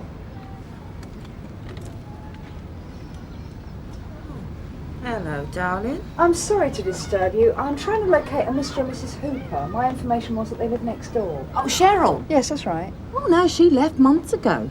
You haven't any idea where? Yes, not far. I've been to visit her once. Was she in trouble? No, I don't think so. No, it's just a routine inquiry. Well, it's Blinden Road. Blinden Road, thank you. Yeah, 55. Flat C. So, is that council? Her and her husband got a transfer, did they? Husband? Yeah, Neil? No, not Neil. Her husband's Pete. He's long gone, years. What, dead, you mean? No, run off like they all do. Well, so there's just Cheryl and Michael, yeah? No, Neil. Her boyfriend's name's Neil. Right. Kettle's boiling. Do you want a cup? No, thanks. No, I must get along and see Cheryl. So it's 55 Blinden Road. Right, thank you, Mrs. Boyce, Eleanor Boyce. My husband's long gone too. Thank God. Sierra Oscar from 643, receiving, over. Receiving, go ahead, Jude. If Sergeant Cryer's still out on patrol, could you tell him I'd appreciate his help with this Hooper inquiry?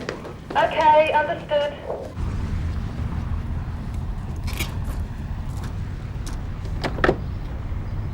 Mrs. Cheryl Hooper? Yeah. Sergeant Cryer, Sunhill Police. WPC Ackland. You got a couple of minutes? What for? Well, could we come in? Thank you. Thanks. What's it about? It's about Michael.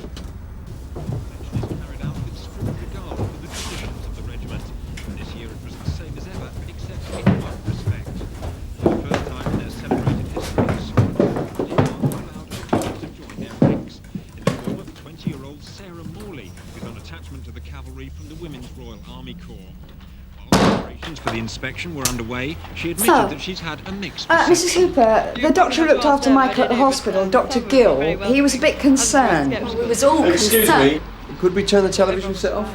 How did you overcome these? We was all concerned. How do you think I felt? Just carried on. Yeah, well, I'm sure it must have been awful, but the point is that if a doctor is concerned, then he or she has to contact us. It's normal procedure, that's all. If they're concerned about the nature of the injury, what caused it? Michael fell against the fire. This fire here.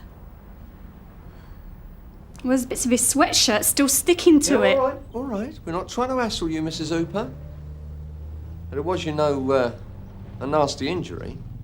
And if we're called, we have to ask. As the WPC said, it's just routine. We've got to get the paperwork cleared up. Is Michael here? Yeah.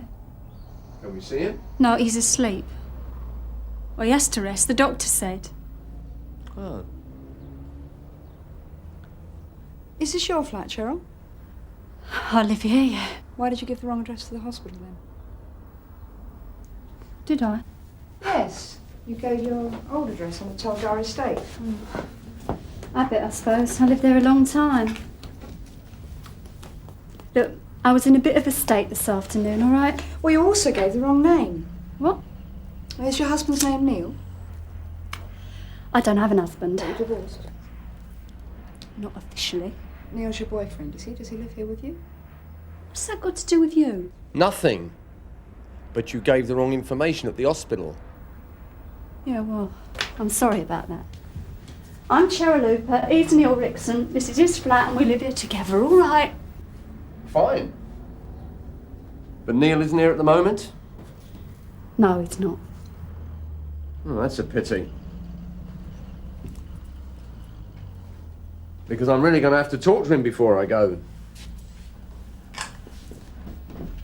What about? I need to get a statement from all the witnesses. He wasn't here. Neil wasn't here when it happened. No. Is that what you're thinking? It wasn't an accident, Neil did it. Did what, Cheryl?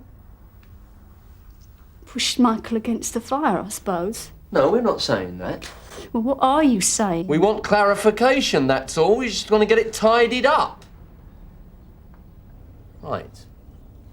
So Neil wasn't here, but you were. Of course I was. So do you mind telling me exactly what happened? I've told you once. He fell against the fire. What do you want me to say? We need to know how he fell against the fire, Cheryl. I don't know. I was in the kitchen and he was in here. I heard a scream. I ran in and there he was, sitting with his back against the fire. He must have trod on one of them toy cars and slipped backwards. I pulled him away and he screamed again. I didn't know what to do. His sweatshirt was stuck to his back.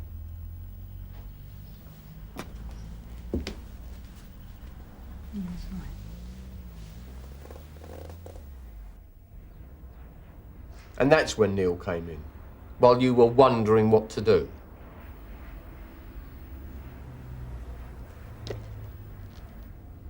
But he knew what to do, did he?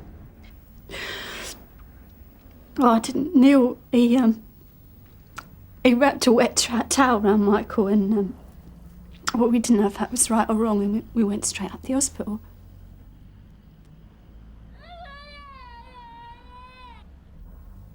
I can hear Michael.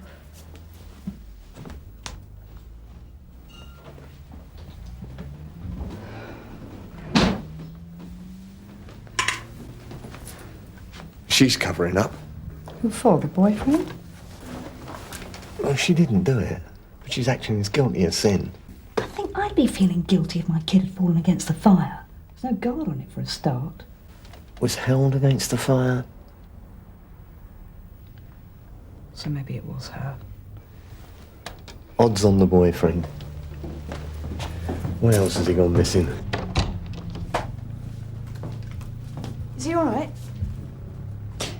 He's restless. He can't lie on his back. Look, I'd like to see him if he's awake. He's not. Why do you need to see him anyway? The doctor's seen him. He's going to be fine. Yeah, well, that's good, but I think he's old enough to talk to me just for a minute. No, he's not. He's only 4. Look, I don't want him frightened. Come on, I'm not Look, if Michael says that he fell against the fire, that's all we need to know. Finish. We can leave you in peace. You said you needed to speak to Neil as well. Yeah, well, he can come down to the station and give us a statement later. He won't mind doing that, will he? He shouldn't have to. He hasn't done anything. And neither have I. Did Neil say where he was going, did he? No.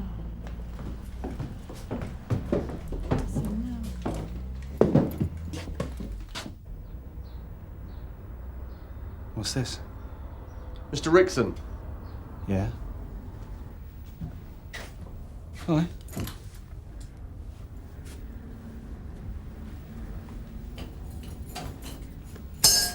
Sergeant Cryer, WPC Ackland, Sunhill Police. Routine inquiry about young Michael's injury. Yeah, why is that then? The hospital don't think it was an accident. They're just being careful.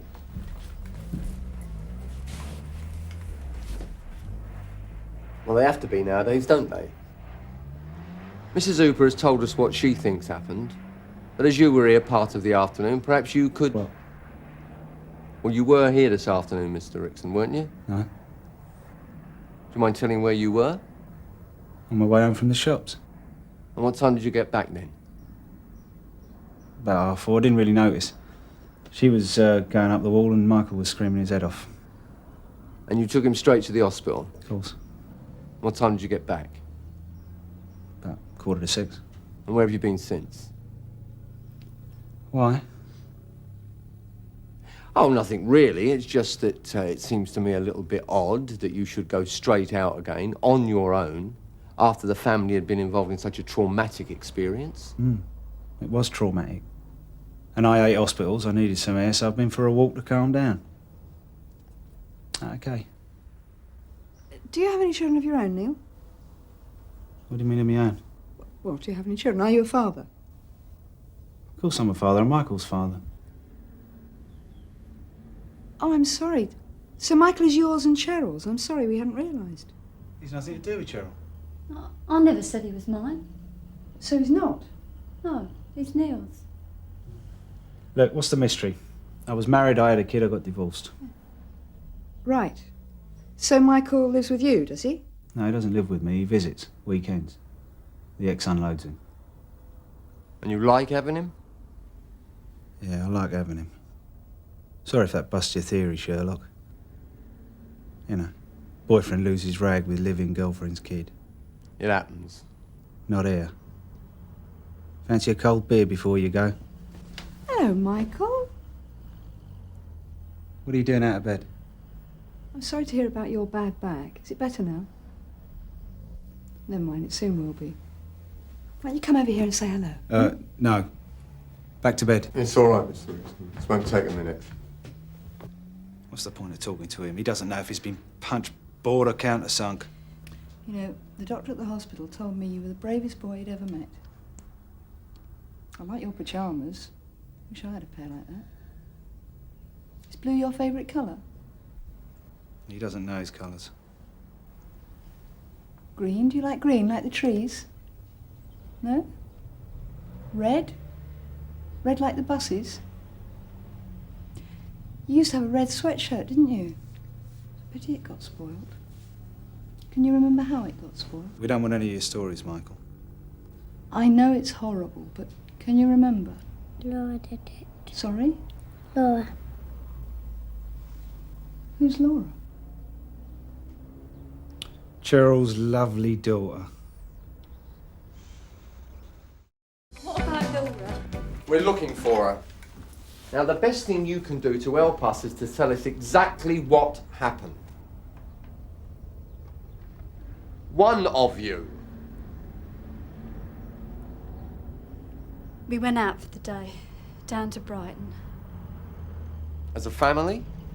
No, just Neil and me. We left Laura looking after Michael. You had Michael here for the weekend and you left him at home with the babysitter for the day?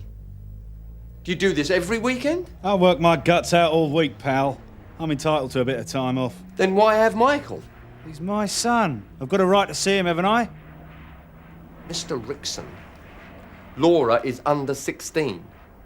Too young for the offence we are considering. If she did assault Michael, it is you that is going to be nicked for cruelty, for exposing Michael to unnecessary suffering and injury. Does Laura babysit a lot, Cheryl? At weekends, yeah. Look, why don't you sit down?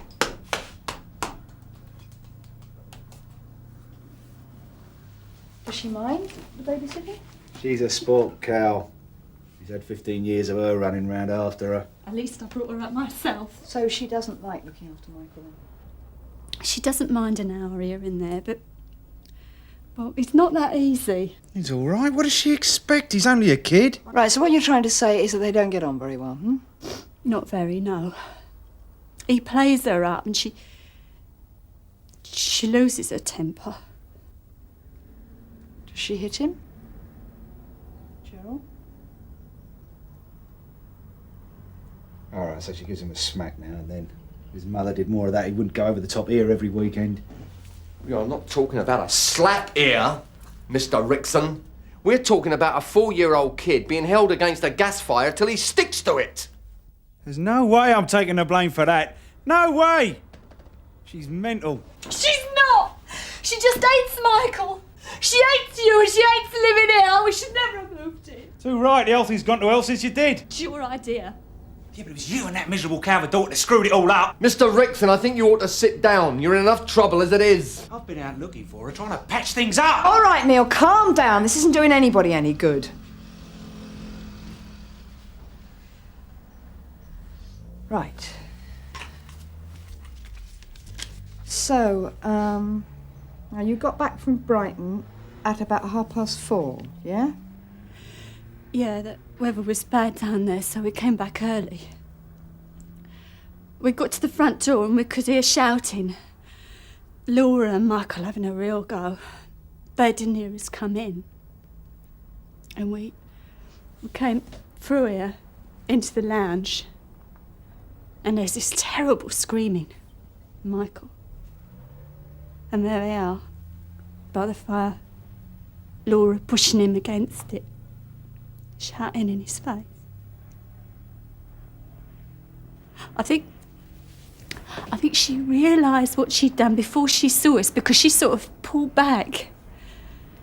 Then she saw us and she ran. You didn't try to stop her? Oh, I went straight to help Michael. She need me in the crotch. That's the kind of girl she is. She is not! The rest is like I already told you. The wet towel and taking him up the hospital. Okay. Has she ever run away before, Cheryl? Never. Right. Anything else? Sergeant?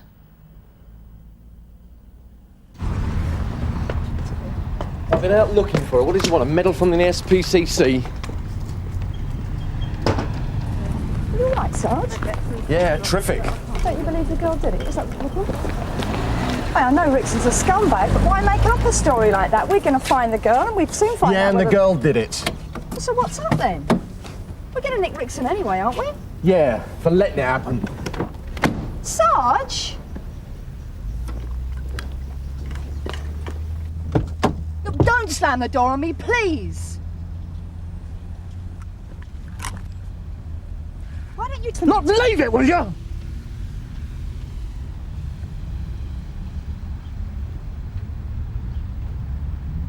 It seems to me everyone's rights are being taken care of here.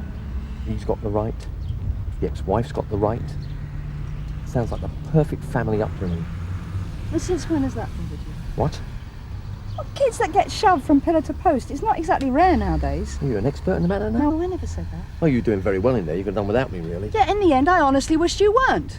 Oh, that's good coming from someone who can't possibly have a clue about bringing up kids. Oh, my God. It's the Spinster June syndrome. No. Of course it is. And you're the one person I never expected to hear that from. So what's your view of Laura? She sounds like a very jealous, frustrated young lady, that's all. You don't have to be an Earth Mother to suss that out. And whose life is it that gets screwed up in the end, eh? Hers. The boys. Certainly not Rickson's, and certainly not Daffy Cheryl's. Oh, and you think that's okay with me? You think it only sticks in your gullet because you're the perfect husband and father? Or maybe it's because you're not the perfect husband and father. Maybe you saw a little bit of home back there and you didn't like it. Well, that's your problem, Sergeant. It's not mine. 9-2 from Sierra Oscar. Go ahead. Thanks a lot, love. Sierra Oscar from 218 receiving, over. Go ahead, George. Yeah, no joy at the second address either, I'm afraid. 643 from Sierra Oscar receiving, over. 643 receiving. Phone call from a Mrs. Boyce, 42 Telgar Estate.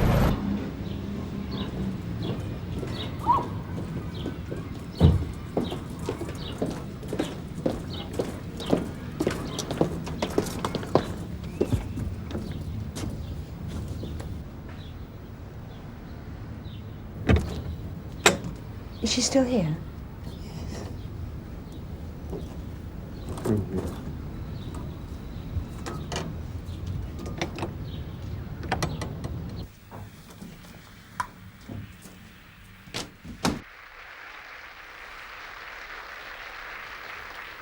it. Thanks very much for watching this series of Going for Gold. See you in the next series. Thanks for watching us. Goodbye. Laura. I have to tell him now. Look, do you mind if I turn the telly off? Annie, we need to talk to you. Look, she's sorry for what she did to the boy. She's a good girl. She's always been good to me. Laura? Look, your mum's ever so worried about you. Laura? She doesn't want me. She wants him. And a babysitter. Come on, we'll take you home. No! I'm not going back there. I'm not. Well, how about if we brought your mum here? Would that be all right, Mrs. Boyce?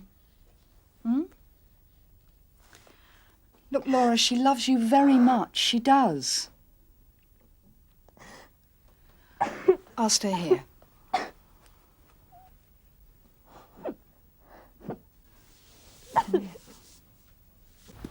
I'll see you later then. Yeah. Yeah, I suppose so. Hey, I will, won't I? Yeah. You'll be seeing us as well, Mr. Rixton. Will you get in the back, please? And look after Michael.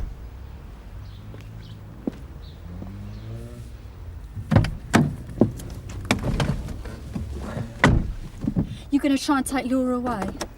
Not up to me, Mrs. Hooper. You are, aren't you? And Michael. Happened to a woman at work. The police broke up her family as well. You got kids. Yeah? You should know better then, shouldn't you?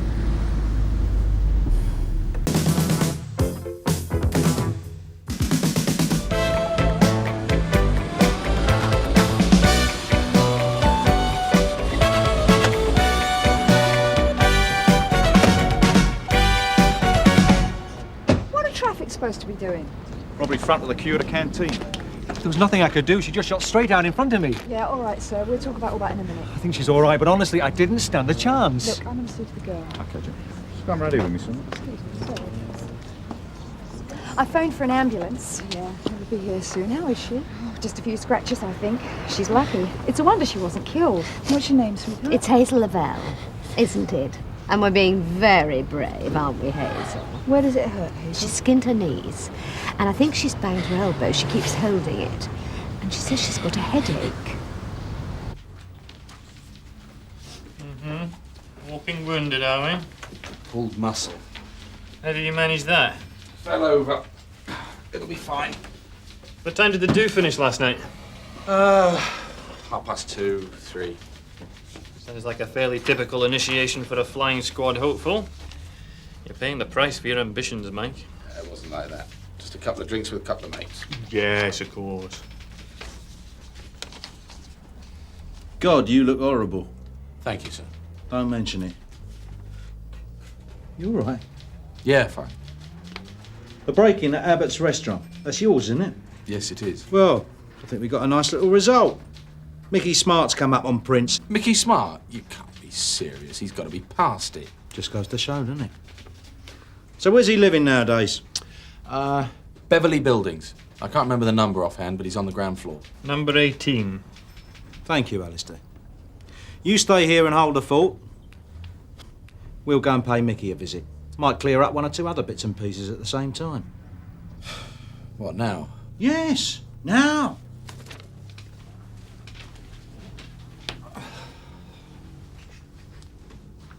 It doesn't look too bad, but we'll take you to the hospital and get the doctor to have a look at you. Is Mummy at home? No. She's at work. Is anyone at home? Maria. Maria, who's that? She's the au pair. The Lavelles live at number 9, 2 doors down from me. I'm not going to hospital. Daddy will be cross. No, he won't be. Look, we'll just get the doctor to look at you and then we can go straight home. Come on. This is Hazel.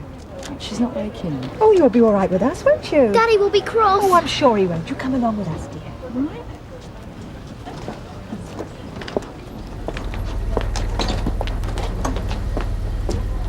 see you later. I have to say, that driver never stood a chance. Hazel was right in front of me. 1 minute she was riding along the pavement, and then she shot straight out into the road. Let's hope his old woman isn't at home. I can do without that mouthy cow.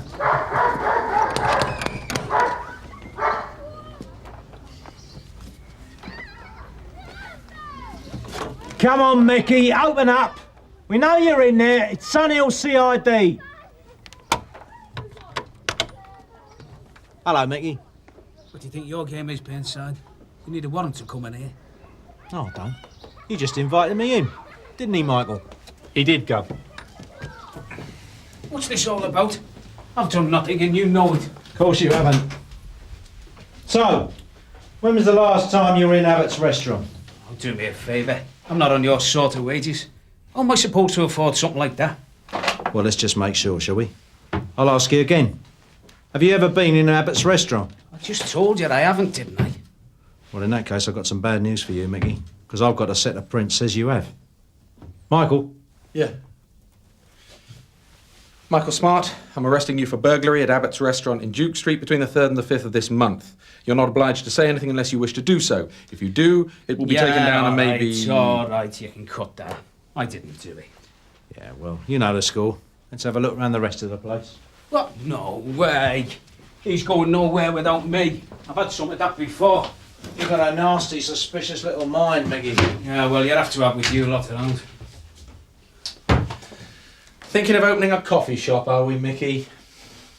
Wow. Regular little squirrel.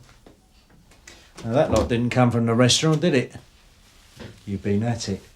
Christmas presents. I bought them early because there was an offer. Nothing wrong with that. No, of course not. Stupid on me, thinking they were nicked. Easy mistake to make, though, Gov. Especially as there aren't any receipts. You always was a bunch of comedians, you lot. Well, we do our best, Mickey. Oh, God, that's all we need. What are you lot doing here? Can't you ever leave him alone? Now, hang on a minute, Now, Peg. you hang on. He's under the doctor and you come round here harassing him. Look, he's been at it. We've got him. He's nicked. Fitted him up, I suppose. Oh, yeah. I always carry half a dozen coffee makers and a few irons around in my pocket, as if you hadn't noticed them, just in case I meet Mickey. Leave it out, girl. You know what they're like. Waste of breath talking to them. I sometimes wonder if you lot are human. As long as you nick people, you don't care what happens to them, do you? Look! He's been thieving! If he has, it's because he had one of his turns. Turns? You wouldn't know. He's not the man he was a few years back. When he gets a turn, you never know what he might do. He doesn't know himself.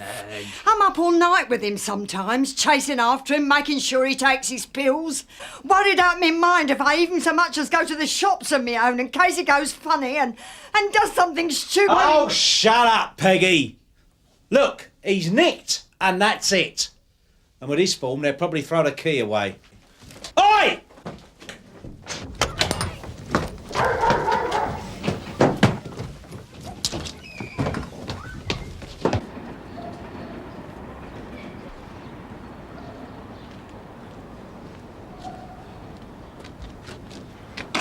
This is WPC Ackland, Sunhill Police Station here. Could I speak to Mrs. Lavelle, please?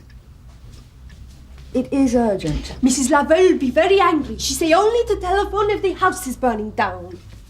No, I need to speak to Mrs. Lavelle myself. Yes, okay, I'll hang on.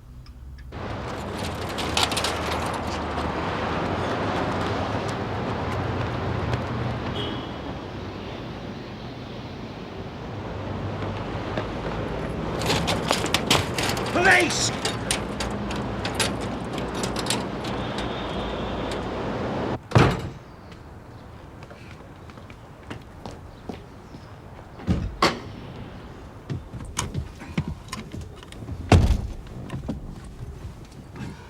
Okay.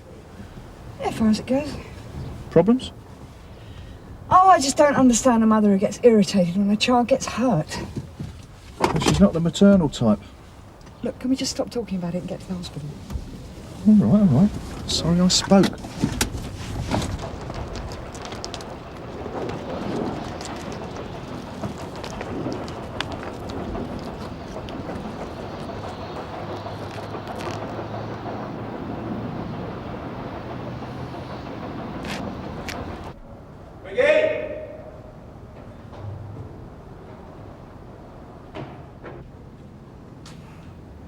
All right, Mickey, playtime's over.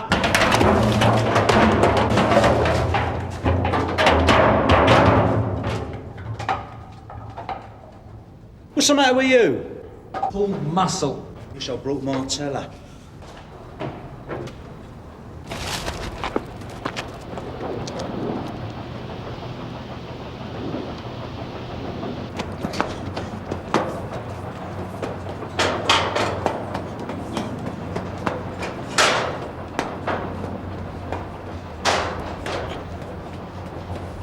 So if you just hang on a sec, Sister will be with you in a minute. Okay.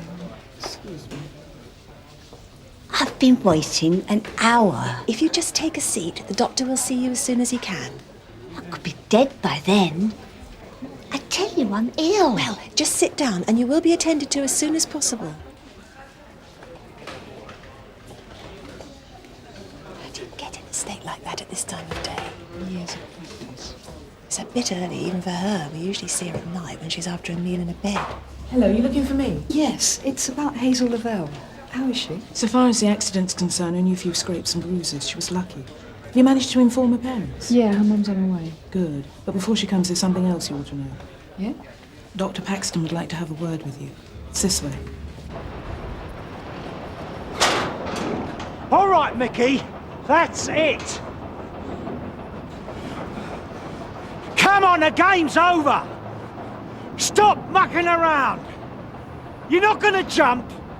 Let's get this over with.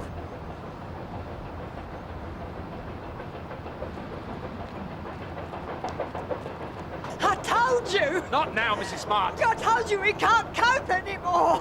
When he was in the hospital, he jumped out of a window! You kill him, Burnside! You're gonna kill him! Do you want to talk to Peggy? No! It's up to you, Burnside. There's nothing she can do. Well, what then? Look, I'll go. All right? I'll go. No! You stay there. Move! And I'll jump. He will. He'll do it. Keep calm, Peggy. Mr. Burnside won't say anything to upset you. You better be right. All right, Mickey. So talk to me. Tell me what you want. I want you to be here when I do it. I want you to see me go. See what you've done to me. Me? Oh, come on now, Mickey. No, I might have nicked you once or twice, but you've never been fitted up. It was strictly business. Nothing personal. You, them, all of right, you. All right. We'll talk about it. Just you and me. But we don't want anybody else turning up, do we? So, I'm going to use this radio to tell Michael to keep everybody else away. Is that all right?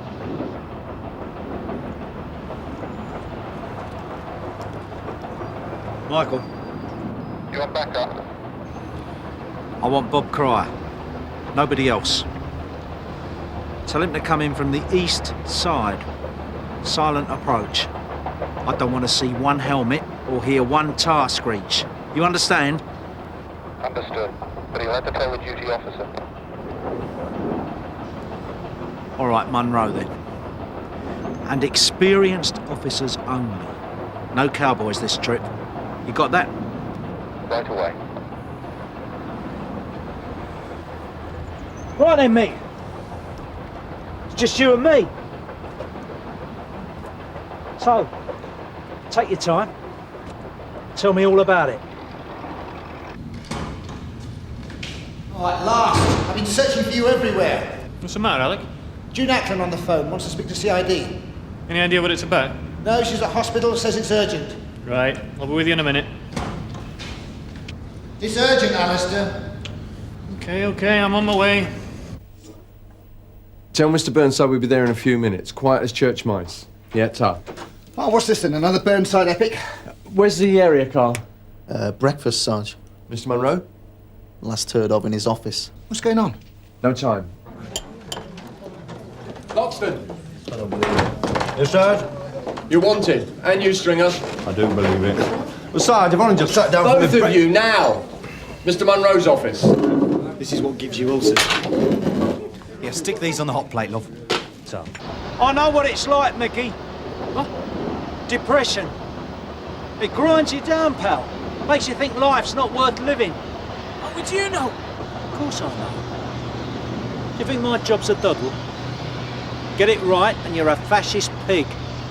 Get it wrong and you're either incompetent or bent. Or both. Why do you think policemen have got so few friends outside the job? It's because nobody wants to know us, pal. We're social lepers. Burnside, stay where you are. You don't come any nearer. And you shut up, right? Just shut up! All right. All right, Mick. Just trying to explain. It's not only you that gets dumped on in this life. It happens to all of us sooner or later. I can't think. You go on and on, talking. I can't think. All right, Mick. But just relax. Take it easy. Why can't he leave him alone? He's got to keep him talking. As long as he can do that. I'm going to talk to Mickey, I have to. No, he said no. Now come on, Peg. Things are going all right. Help will be here soon.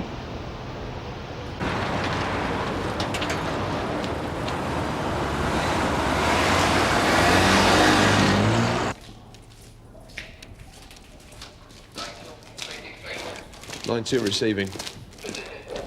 Yeah, well, you know what to do. Radio silence until you're told. Stood, Sarge. 363 out.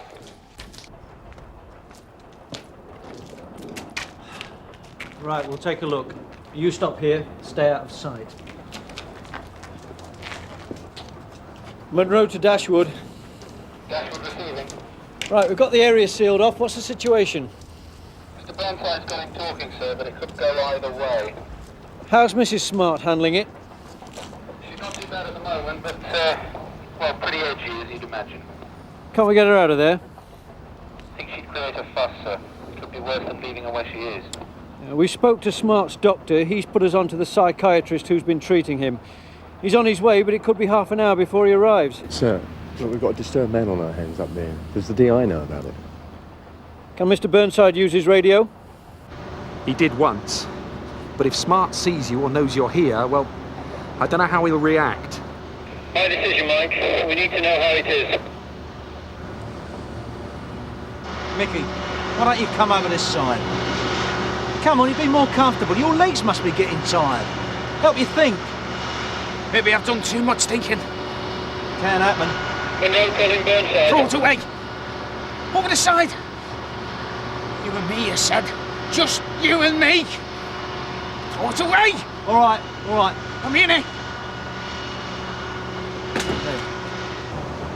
Oh, that's just great.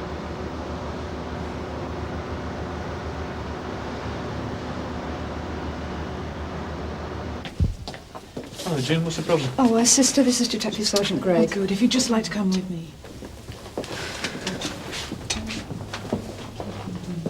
I don't like this, Bob. Frank Burnside's not a trained negotiator in these sort of circumstances. Well, he's doing all right so far, sir.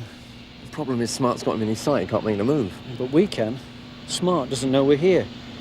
If we can get up the back, maybe we can get to him without him seeing us. Well, up that ladder? Won't be able to tell a DI we're doing it, though, will we? We'll just have to trust him not to react. I'll have to risk telling Dashwood, or Peggy Smart might blow the whole thing. So what do you like all night, sir? Not very good, Bob. I suppose I'm the volunteer then, aren't I? Probably best. Oh. Was anyone else hurt? No, the driver's fine. She's in here. I'm sorry, Mummy. I'm sorry.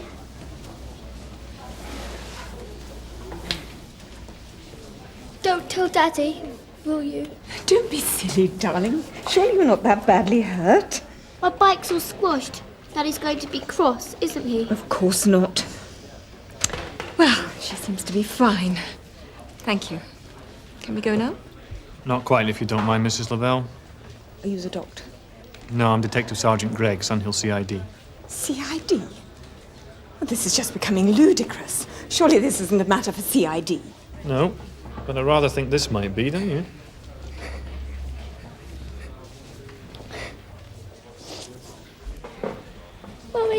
Don't let Daddy hit me. Don't tell him, Mummy, please. Your husband's on his way here now, Mrs. Lavelle. What are you going to do? I can't stop him. I've tried, God knows I've tried to do it some once. He's not normally a violent man. It's just when things get on top of him, when he can't cope. Something just snaps. She has to make the slightest noise. Well, you've got to do something about it. We can't have this happening again, can we? No. I don't know. He loves us, I know he does. He's got a very funny way of showing it.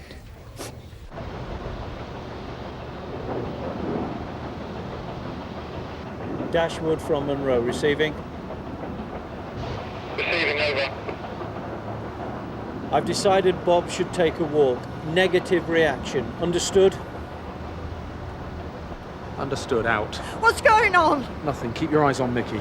I'm not going to... Do as I say, Peg. Mickey will be all right.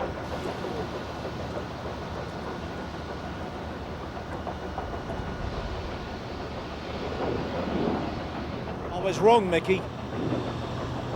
We're all wrong.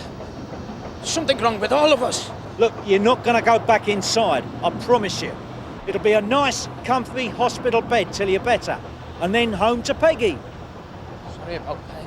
Look, I didn't understand before, but I do now. I really do. I don't understand, Burnside. I don't understand. It's not me in here anymore. Of course it's you. It's just that you... What happened to me? All right, Mick, all right, just stay still.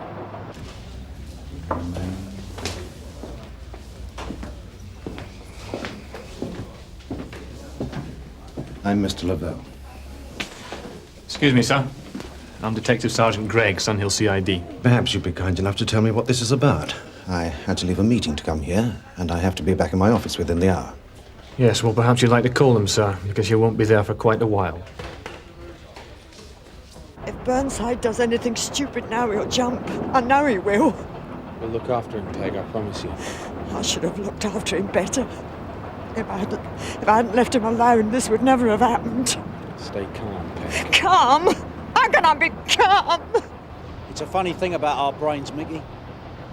I mean, sometimes they tell us to do things, even though we don't want to do them, and we know they're wrong. I was quick, you know. Always quick with me, Ed. Yeah, I know that, Mick, I know that. But you see, the brain's like a computer. Sometimes it goes down, gets confused. But I'm me.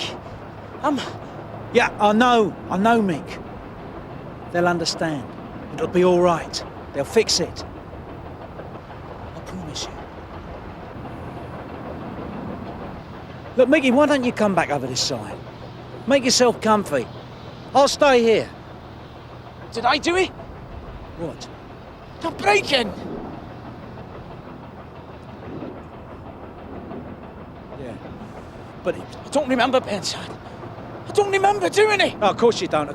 Now, look, it's going to be all right. They'll understand. I can't go back inside. That's what did for me. You're not going back inside, Mickey. I've told you. Just a few weeks in the hospital, that's all. You said... Bob! No! And me! I'll decide! Mickey!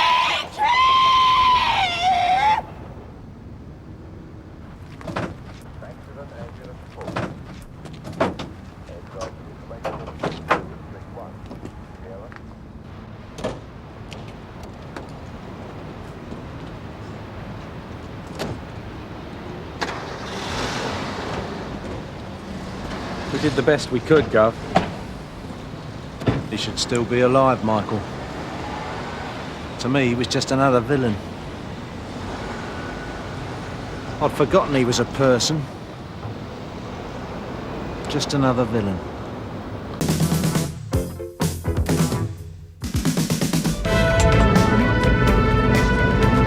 Do you know what happened? Why isn't she coming round? Look, come on, love. Why?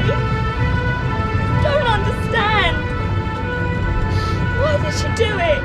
Don't worry, love. She'll be all right. Unit 6, prevent this. Manor Road at junction Spencer Smith Road, Tidwell. Thanks to the name being called. Right back, please. Out the way. Mind back. Mind your back. All right, Gov. I wasn't going to argue with him. I mean, it was crazy, you know. All right, love. Anything else? He just went for it. What was it, a gun, a stick? What, like a pistol? How much do you know? Not a lot. Very pleasant character. Used the child as a hostage. Threatened to shoot her if the cashier didn't produce. So, of course, the mother went spare and tried to grab hold of him. He cracked her one. She's still unconscious. We could be talking more than armed robbery. Did he get what he came for? 20, 30 grand. Took off on a motorbike. Crash helmet and visor job. Did they get anything? Dashwood's been telling me there are certain similarities with the way this one looks and an unsolved robbery of 10 months ago. Argyle Street. Yeah, well, I wouldn't use the word unsolved, sir. I mean, we knew who it was. Unfortunately, the court didn't see it that way. All right, Frank. This one's down to you. I want this bloke. If you need anything. Thanks very much, then. Yeah, so... Sorry, sir.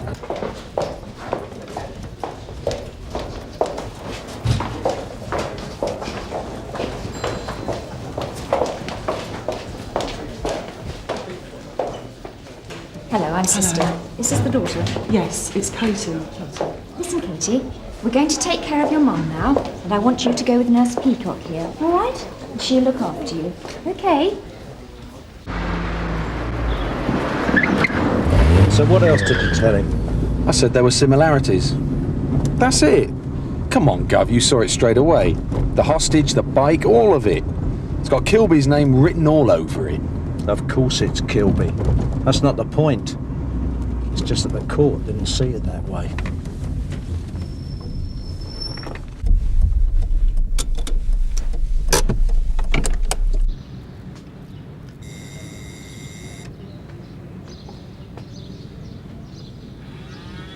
Go.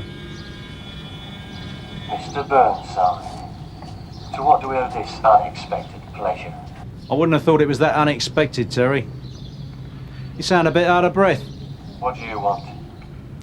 You gonna let us in? No, Won't take long. I'm not letting you in. Say what you've got to say and go. Come on, Terry. Just a few words. If you're thinking of making any threats or accusations, I might be recording this on video. I'm impressed. And I happen to have a witness here. Oh, that's handy. Who's that then? You don't know her. It's my sister. Say hello to Mr. Burnside, Pat. Hello, Mr. Burnside. Hello, Pat. Pleased to meet you.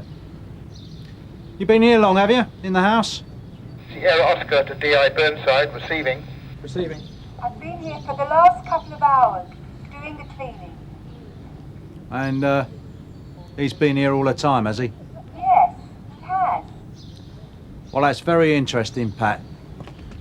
They found the bike, Gov. Don't bother showing up here again. Unless you've got a warrant. So he's at work today, is he, your dad? Katie, listen. Where does your dad work? I need to know. We've got to tell him what happened. And he'll want to know. He'll want to be here. Destroyed his credibility. The whole case went out the window. They'd already taken the part of the informant. That's why he's a bit keen on nailing him this time. I see. When it comes to damaged pride, some people have got more to damage than others. Talking of which... Could have done it with time to spare. 10 minutes away from here. Apparently it was left on its side. Keys in the ignition. One of the local neighbourhood watch people found it. But nobody saw the rider? No. What do you reckon, Gov? Over the bridge and then switch to a car?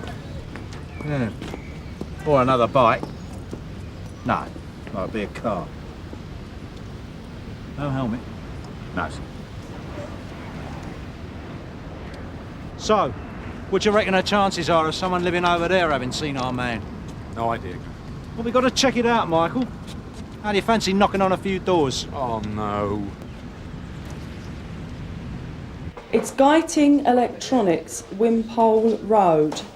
He's a manager there, Mr. Paul Finch. Okay, Viv, we'll get him down to you as soon as we can. Oh, someone here who wants a word. Go ahead. What have you got? Not a lot, Gov. Mother's still unconscious. Could be a while, they reckon. What about the kid? Still in with the doctor, but she'll be okay to talk to. All right, Viv. But listen, we need all we can get on this one. Now, I know the kid's in a state, but get what you can. Yes, Gov. And I want to know what you've got when you've got it. Understood. Cheers.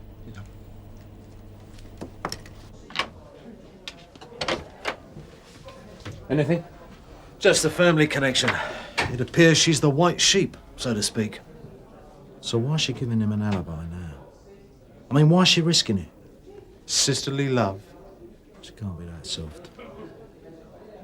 On the other hand, she can't be that hard. Cheers. Oh, no, sir. Oh, Reg! Pat Kilby. Terence Kilby's sister. Mean anything? There's a call for you, Guff. Forensic. And? They're returning your call. They want you to return theirs. It didn't sound urgent or anything. What, and that's it? Yeah. Come on. Pat Kilby. Always given her family a wide berth in the past. Yeah, hang on. Didn't she? That's right. That's a name I remember. She had a scrap with her old man. Well, the bloke she was living with. Now, we got called out, a couple of months back. She reckoned he'd been threatening the kids or something. Kids? Yeah, there was two. Quite young, I think. So what happened? Oh, no charges brought. She chucked him out, though. And that was the end of it. Right. Cheers, Reg.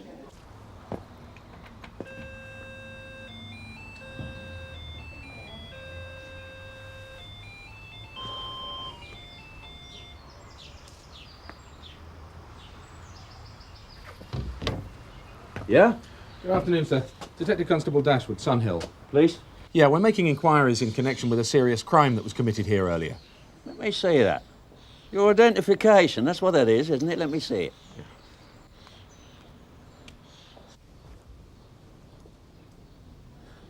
How am I supposed to know whether that's genuine? I mean, for all I know, it could be a fake one, a kiddie's one or something. I mean, think about it. How many people know what a real one looks like? Outside the police force, that is. Traffic wardens, I suppose they probably know. Lawyers, legal people and that. Solicitors. Oh, and people with friends in the police. Family and that. That is my name. That's the number of the police station. If you care to give them a call, they'll confirm my identity. Suppose you better come in then while you're waiting. They'll tell you what's what, sir. All right. How did he take it? As well as could be expected. Wife's still out, is she? Yeah. Not looking too clever then. You could say that. I'll leave you to it. Mr. Finch. Who is she? I'm afraid she's still unconscious. If you would just wait for the doctor, he won't be long. How serious is it? He won't be long. Mr. Finch, Detective Constable Martella. Look, I realise this is a difficult time for you, but could I talk to you once you've seen the doctor? We have to get a statement and we need you to be present. Sure. All right? Have you got a moment, Frank? You spoke to Kilby? Briefly. His solicitor phoned. Talked about personal vendettas, harassment, that sort of thing. I've had a look at the file, and it seems to me that our interest in Terence Kilby could be interpreted by some as less than impartial. Police evidence has already been discredited on one occasion. You mean my evidence? That's what you're saying? I'm not criticising, Frank. I'm simply urging caution. In the circumstances and with the history, it would seem to be the wisest policy. You're sure about Kilby? 100%. And his sister's definitely lying. Do we know her? No. So, he has a good alibi and we've no evidence as yet against him. Using his sister could be a big mistake. Go on. Well, she's not what you'd call an experienced liar. And you're thinking of bringing her in? Well, whatever you do, Frank, one way or the other, don't give this solicitor any ammunition.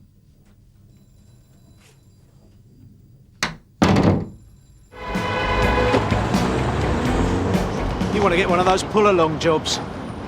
You look a bit overladen. Can I give you a hand? What do you want? Just a few minutes, that's all. It's true what I said about being round at Terry's. Oh, I know that. So what do you want? Details, Pat. Look, you've got to understand it from my point of view. The sooner I can eliminate Terry from the inquiry, the more time I can spend trying to find out who really did this. And if you knew how vicious this fella was, you'd realise the sooner he's put behind bars, the better for everyone. So you going to talk to us? I've got nothing to hide. I'm not suggesting you have. What details? Look, I'd rather not discuss it here. Would you mind coming down the neck? I've got the car. I can drop you home afterwards. Is it really necessary? No, of course not. It would just make things easier. For us. A lot easier. I've got to pick the kids up from nursery school. That's no problem. Come on. Won't take long. The kettle's just boiled. No, I must be off. Okay. Bye. Bye.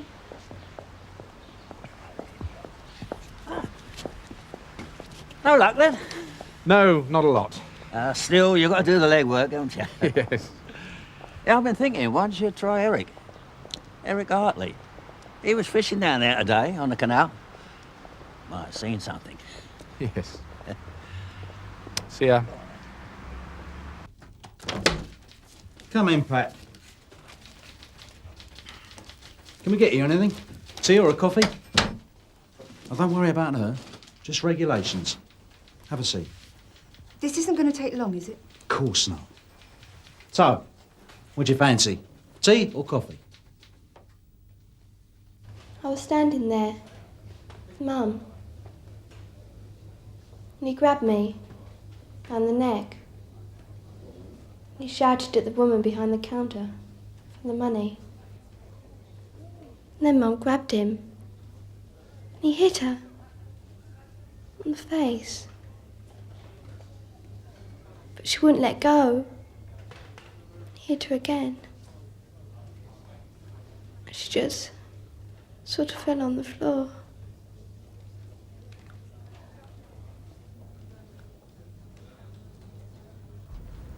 So, how often do you help out with the cleaning? About once a week. No specific day or anything. Sort of casual arrangement. Yeah, I suppose so. And how long's that been going on then? A few months. It's funny, but I can't see you as a cleaner somehow. Just helping out. You're too good to it. Do you know that? I mean, why can't he do it? Terry, Well, the rest of us have to. you don't do the cleaning. Of course I do. I'm a dab hand with a vacuum cleaner. I don't believe it. Modern man, me. No, it's true, really. So what kind of vacuum cleaner's your brother got then? Pardon? His Hoover.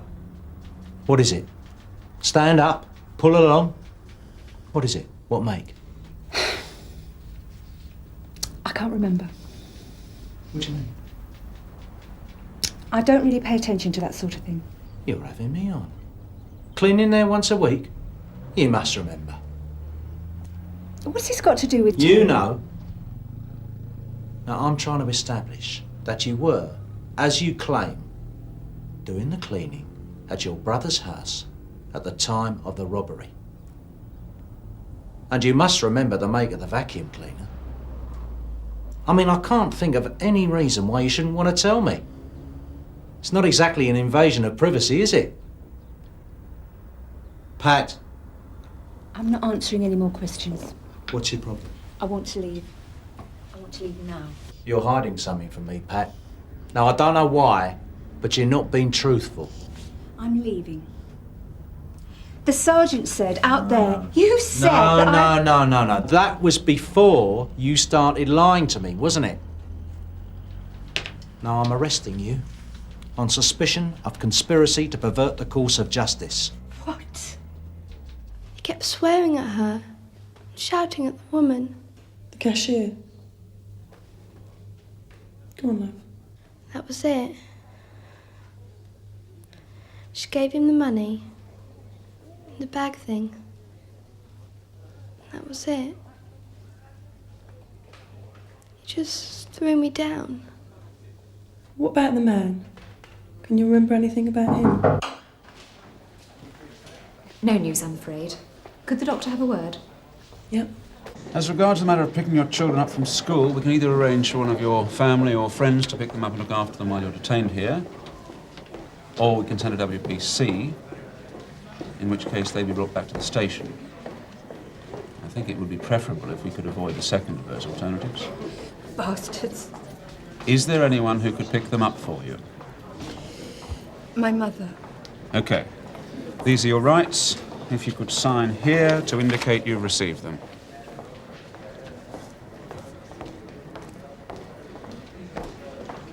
I've got a message for you from Dashwood. He's found a fisherman at the river. Some old boy who reckons he saw the bloke get off the bike. Description? Well, that's the problem. His eyesight isn't what it was. Do you mind if I... No, go ahead. Sierra Oscar to Martella. You receiving? Receiving. Go ahead. How's it going, Viv? You spoken to the kid yet? Just finished with her, Gov. She didn't tell us anything we didn't know. What about the mother? She's still out of it? Afraid so. It's looking a bit iffy, but the doctor's noticed something. There's a chance she might have scratched the gunman. Her fingernails are a bit of a mess. Right. Well, stay with it. Anything you get, I want to hear about it. All right. Understood. Thanks. Listen, can you tell Dashwood to bring his fisherman in for a statement? So what was all this about you having nothing to hide? You're not behaving like someone with nothing to hide, Pat. I'm not saying anything till I've seen a solicitor. I've told you. You won't be seeing a solicitor. Not for a while. Then I won't be saying anything, will I? For a while. Now you listen to me very carefully, Pat. Conspiracy to pervert the course of justice is a very serious offence. Do you understand that? I mean, one of the victims of the crime we're investigating is still in hospital. She's still unconscious. Now, do I have to spell out what that would mean for whoever is protecting that person? Think about it.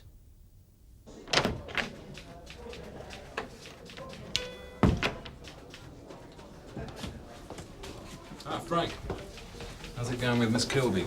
Tom Penny brought me up to date. Oh, well, in that case, you'll know she's been separated from her kids and denied access to a solicitor on the grounds I think I know all this, Frank. Did you get the Chief Super's approval for her to be held incommunicado? Of course. Then why are we talking about all this? I want to know when you're going to pull Kilby. Have you got the warrant? No, not yet. Well, there didn't seem any point. I mean, I know his place is going to be clean, and I want to get as much on him as I can before I make a move. And did she come up with the goods? She needs more time. She's climbing up. It's not as simple as that. Go on. Well, I don't think she's just giving Kilby an alibi. I think he's paying her to do it. I mean, God knows she needs the cash. And it's an insurance policy for him. I mean, she's got more to lose if she talks. Do you want me to have a go at her? Different face. Yeah. She gave him a nasty scratch, all right, for what it was worth. So what do you reckon? Is there enough of what you need? You mean human tissue? All right, human tissue. You'll have to wait and see, won't you? But what do you think? What do I think? Will we be able to make a positive ID out of what you've got there? Can't say. What are the chances? You think it's all black and white, don't you, Science? Well, it's not. There are grey areas, you know. We can't put a figure on everything. If you had to. I don't want you to talk.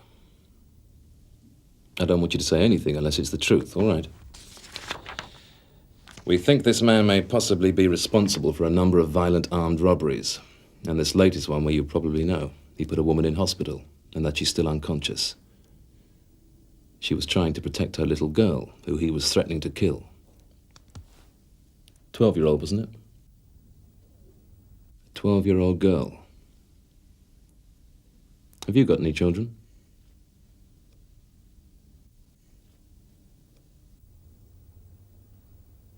Two. They're at nursery school. I see. Who's looking after them, the father? It's Pat's mother. Their father doesn't live there anymore. Really? Does he help you out, though, financially? The father? Can't be easy bringing up a couple of kids on your own. Shut up! What do you know about it?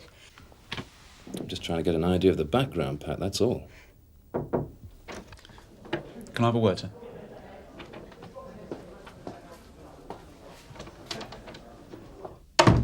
D.I. Burnside left the interview room at 4:21 p.m.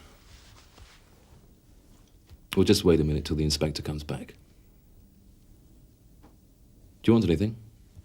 Cup of tea? You must be thirsty by now. Anything? Yes, sir. Forensic have taken samples from the fingernails of the unconscious woman. I think there's a good chance they can come up with a positive ID for the person she scratched. Pat, I can't guarantee anything, but a judge is likely to be more sympathetic to a prisoner who volunteers the truth. You do realize that. So come on, Pat. Let it out. Is there something you want to say to us? Is that a yes? Yes. Okay. Where were you between 1 and 2 p.m. today? At my brother's place. Was there anyone there with you in your brother's house? Could you tell us why you told us previously that your brother was with you? He asked me to say that.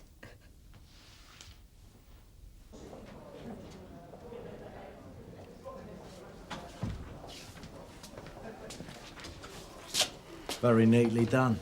Don't do that again, Frank. We were lucky and you know it. If that forensic stuff hadn't come up, we'd be struggling, to put it mildly. No case against Kilby, a mountain of complaints against us. So do yourself and me a favour, and don't set yourself up like that again.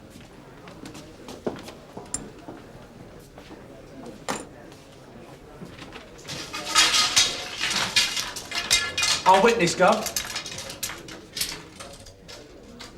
Get him out of here.